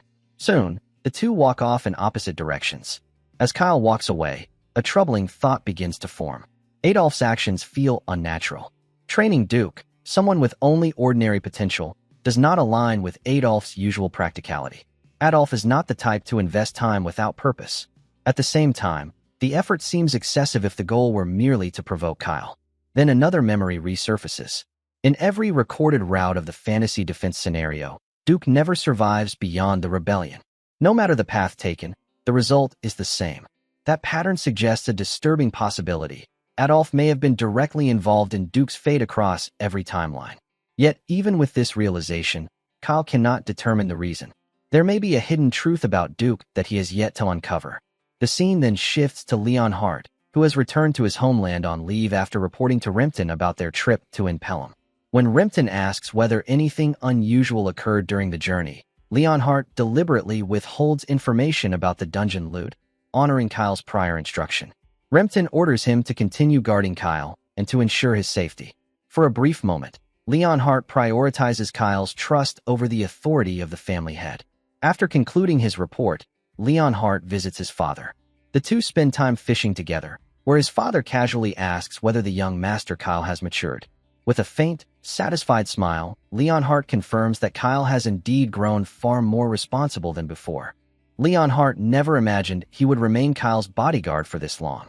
At first, he intended to leave the position and return to the Celtian Knights to advance his career. Now, however, he finds himself uncertain. He recalls their journey to Pelham when Kyle mentioned wanting to buy him a new sword. The blade Leonhardt had been using was too fragile to withstand the full aura of an advanced expert knight. If Leonhardt unleashed his complete strength, the sword would have shattered. Because of that limitation, he had always restrained his aura in battle. Leonhardt was stunned that Kyle noticed something so specific. Kyle even expressed guilt, believing Leonhardt missed the chance to earn a proper sword through merit because he stayed behind as his bodyguard. Fortunately, Leonhardt now possesses a new sword, easing that concern. When Leonhardt tells him not to worry, Kyle firmly replies that he should care, because Leonhardt is his knight. Those words strike Leonhardt deeply. The Marquis Rempton has never said anything like that to him.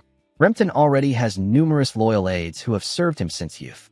Compared to them, Leonhardt feels lacking, whether in skill or personal bonds. Sensing his son's doubts, Leonhardt's father offers simple advice: follow your heart. Leonhardt has always been the type to see things through once he commits. It was the same when he joined the order. Though their family holds the title of a baronet house, they were nobles in name only and could not afford a proper swordsmanship tutor. At 15, Leonhardt took the entrance exam alone and earned his place in the order through sheer determination. His father smiles and says Leonhardt simply has not realized what he truly wants yet. Leonhardt quietly agrees. For Kyle, he is currently the only one standing at his side. As night falls over Rempton's mansion, Adolf seeks out Kyle after learning that Abel attempted to recruit him. Adolf appears both concerned and irritated. He warns Kyle that Abel never acts without hidden motives and advises caution. In truth, Adolf cannot afford to lose any more strength after Jerome's death. Even if Kyle is only a first circle mage, he is still valuable, and his potential for growth is immense. Kyle, however, understands Abel's intentions clearly. Abel's approach simply proves that he now sees Kyle's worth. In fact, Kyle himself is thinking strategically. To survive and eventually defeat the dark immortal threatening the continent, he will need the strength of the Celtian family, a prestigious house of swordsmanship. And for the family's future stability, Adolf's ambitions may one day need to be stopped. Adolf then casually brings up the rumor that Abel has been purchasing large quantities of grain. Kyle smoothly redirects the conversation, claiming he is also buying grain, but only for magical research purposes. This makes Abel's investment seem even more suspicious in Adolf's eyes. Before leaving, Adolf hands Kyle a magic book, encouraging him to grow stronger so that one day he may support his elder brother. Then he departs. Outside the room, Ursula has been standing quietly. Adolf's maid approaches her and bitterly asks if she looks down on her as well. The maid reveals that she became Adolf's spy because her family is being held hostage. She had no choice but to obey his orders. Ursula listens in silence and then coldly orders her never to appear before Kyle again. The maid mocks Ursula, saying she is fortunate to have no family left to restrain her. After delivering that remark, she runs off. A spirit creature materializes beside Ursula and gently suggests asking Kyle to search for her family's whereabouts. But Ursula shakes her head. She feels too guilty to burden him further. That is precisely why she resolves to grow stronger, for the sake of the one who saved her. Kyle successfully demonstrates second circle magic and feels a surge of excitement after finally casting a fire arrow with complete control. At just the right moment, he achieves the second circle, marking an important step forward in his growth. Ursula, who has been watching him with a smile, quickly runs over and asks if he plans to rest now. However, Kyle calmly refuses, explaining that he still has important things to take care of. Kyle then reveals that he is planning to travel to Prienus to recruit a new talent. The moment he says this, Leonhardt immediately refuses to allow it. Kyle asks for a reason, but Leonhardt replies that Kyle already knows why. Ursula looks confused, but Kyle soon recalls the truth. Prienus is widely known as a city filled with distractions, including busy markets, auctions, and all kinds of entertainment. By Kyle's own standards from his past life, it is not a suitable place for someone his age. Leonhardt then brings up an incident from the past. The last time Kyle visited Prienus, he got involved in risky activities and lost everything he had. The situation became so bad that he was even captured, and Leonhardt had to step in and rescue him. After that experience, Kyle promised never to make such reckless choices again. Knowing this history, Kyle understands why Leonhardt is strongly against his request. Even so, he continues to insist, explaining that he is not going there for trouble and only needs to visit the arena for a quick task. Instead of agreeing, Leonhardt becomes even more concerned. He cannot allow Kyle to return to such a risky place, especially now that Kyle is finally making progress in his life. Leonhardt then turns and leaves the room, telling Kyle to remain at the mansion. Kyle tries to stop him, but Leonhardt does not listen. Urgel also shows clear frustration with Kyle's decision, making it obvious that she does not support his plan either. Left alone, Kyle lets out a deep sigh as he thinks about what to do next. He cannot afford to waste any more time. This may be his only chance to track the movements of Saren, a key character from the game Fantasy Defense. Saren has strong potential and solid abilities, starting as a swordsman with the capacity to grow into other skill paths with proper training.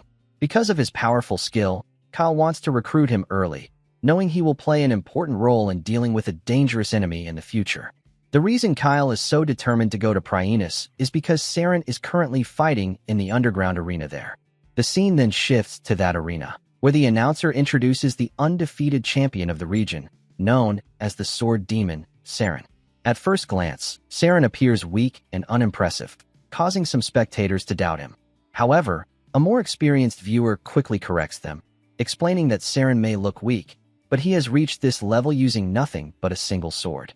There are even rumors that his personality changes completely the moment he holds it. Saren faces 3 challengers at once. Without hesitation or fear, he charges toward them. His sudden aggression frightens his opponents, and they try to run away. However, Saren does not allow them to escape. He defeats the first opponent with overwhelming force, then swiftly chases down and defeats the second, and finally finishes the third. The crowd erupts with excitement at his fast and decisive victory. As Saren stands alone in the arena, he begins to hear a strange voice urging him to continue fighting and to keep defeating more opponents. For a moment, the pressure builds, but Saren manages to resist it and regain control of himself. He drops his sword, and his body gives out as he collapses on the spot. When Saren regains consciousness, he finds himself restrained and locked inside a cage, looking weak and exhausted. A nearby guard wonders if they should give him medicine, but another guard stops him, explaining that Saren's body has an unusual ability to recover on its own if left alone. The guards then begin talking about him, noting how he is known as the Sword Demon despite being so young. They also mention rumors that Saren has been moving from one arena to another, with no place to call home. He does not even know whether his parents are alive. The only thing he truly knows is his own name. One of the guards expresses surprise that someone like him even has a name and asks what it is. The other guard replies that his name is Saren. The scene then returns to Kyle, who estimates that Saren should be around his age at this point. Using his knowledge of the game, Kyle is confident about Saren's location and situation. Determined to move forward with his plan, Kyle decides that he will find a way to reach Prienus and recruit Saren as the 4th member of his talent acquisition project. At dinner time, Kyle and Urgel quietly put their plan into action. They mix a small amount of sleeping medicine into Leonhardt's food, hoping it will make him fall asleep early. Later that night, when everything seems calm and silent, Kyle carefully opens his door and steps out, trying not to make any noise. Urgel follows closely behind him. They move slowly through the corridor, believing their plan has worked. Just as they are about to leave, Kyle suddenly pauses and asks Urgel why they are sneaking out in the first place. In that very moment, they realize something is wrong. Leonhardt's voice comes from behind them, calmly asking the same question. He has already figured everything out. Both Kyle and Urgel are shocked as they turn around and see Leonhardt standing there, completely unaffected. The sleeping medicine had no effect on him at all. With a simple release of his aura, he pushes them back and shows that he is fully aware of their actions. Leonhardt then asks Kyle what he is truly planning to do in Prienus. His tone becomes firm as he turns to Urgel and scolds her. As the head maid, she should have stopped Kyle instead of joining him. Hearing this, Kyle quickly steps in and defends her. He explains that Urgel did nothing wrong and that he was the one who convinced her to come along. Leonhardt lets out a deep sigh and begins to explain the situation more seriously. He tells Kyle that the security in Prienus has become even worse since his last visit. The city is known across the continent for its dangerous environment, making it especially unsafe for someone like Urgel. He also points out that while Kyle has the power to protect himself, causing destruction in such a place would lead to major trouble. He asks Kyle if he truly wants to create that kind of chaos. Hearing this, Kyle suddenly gets an idea. He looks at Leonhardt and calmly confirms that he does intend to cause a major disturbance in Prienus. He admits that Leonhardt is right about one thing. He cannot handle everything on his own. Kyle then reveals his true intention, saying that he plans to destroy the underground gladiator arena and free the people trapped there. He explains that many young fighters are forced to battle without choice, and he cannot ignore their suffering any longer. To succeed, he needs Leonhardt's help. Kyle lowers his voice and speaks with emotion, saying that he has been thinking about this for a long time. He cannot stand the idea of people his age being treated so harshly. His words deeply affect Leonhardt. The seriousness in Kyle's tone begins to soften Leonhardt's expression. Kyle, on the other hand, quietly realizes that this kind of honest and emotional appeal often works on him. At the same time, Kyle knows that his plan is not entirely false. He truly does intend to save Saren, and freeing others along the way is a real goal. A few days later, the Lord of Prienus, Riddle Remington, takes notice of Kyle's success and approaches him with a smile. He praises Kyle for his skill. However, Kyle shows little interest and calmly says that he is getting bored. He wants something more exciting. Riddle quickly understands what Kyle is implying and decides to personally escort him to a more exclusive area. As they walk, one of Riddle's servants quietly asks if it is wise to give Kyle access to such high-level opportunities.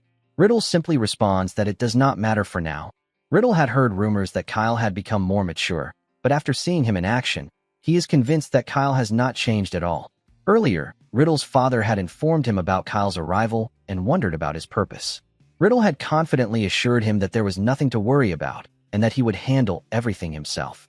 He dismissed the rumors about Kyle as exaggerated stories and believed that Kyle had simply come to the city for entertainment. After hearing his son's confidence, Riddle's father leaves the matter in his hands. Meanwhile, Riddle quietly plans to take advantage of Kyle and gain everything he can from him. Riddle then leads Kyle to a restricted area, a place where only a few are allowed to enter. He continues to speak politely, presenting it as a special experience. Kyle follows along without hesitation, but deep down, he is thinking about something entirely different. He is looking forward to the moment when everything Riddle values in this place will be brought down and destroyed.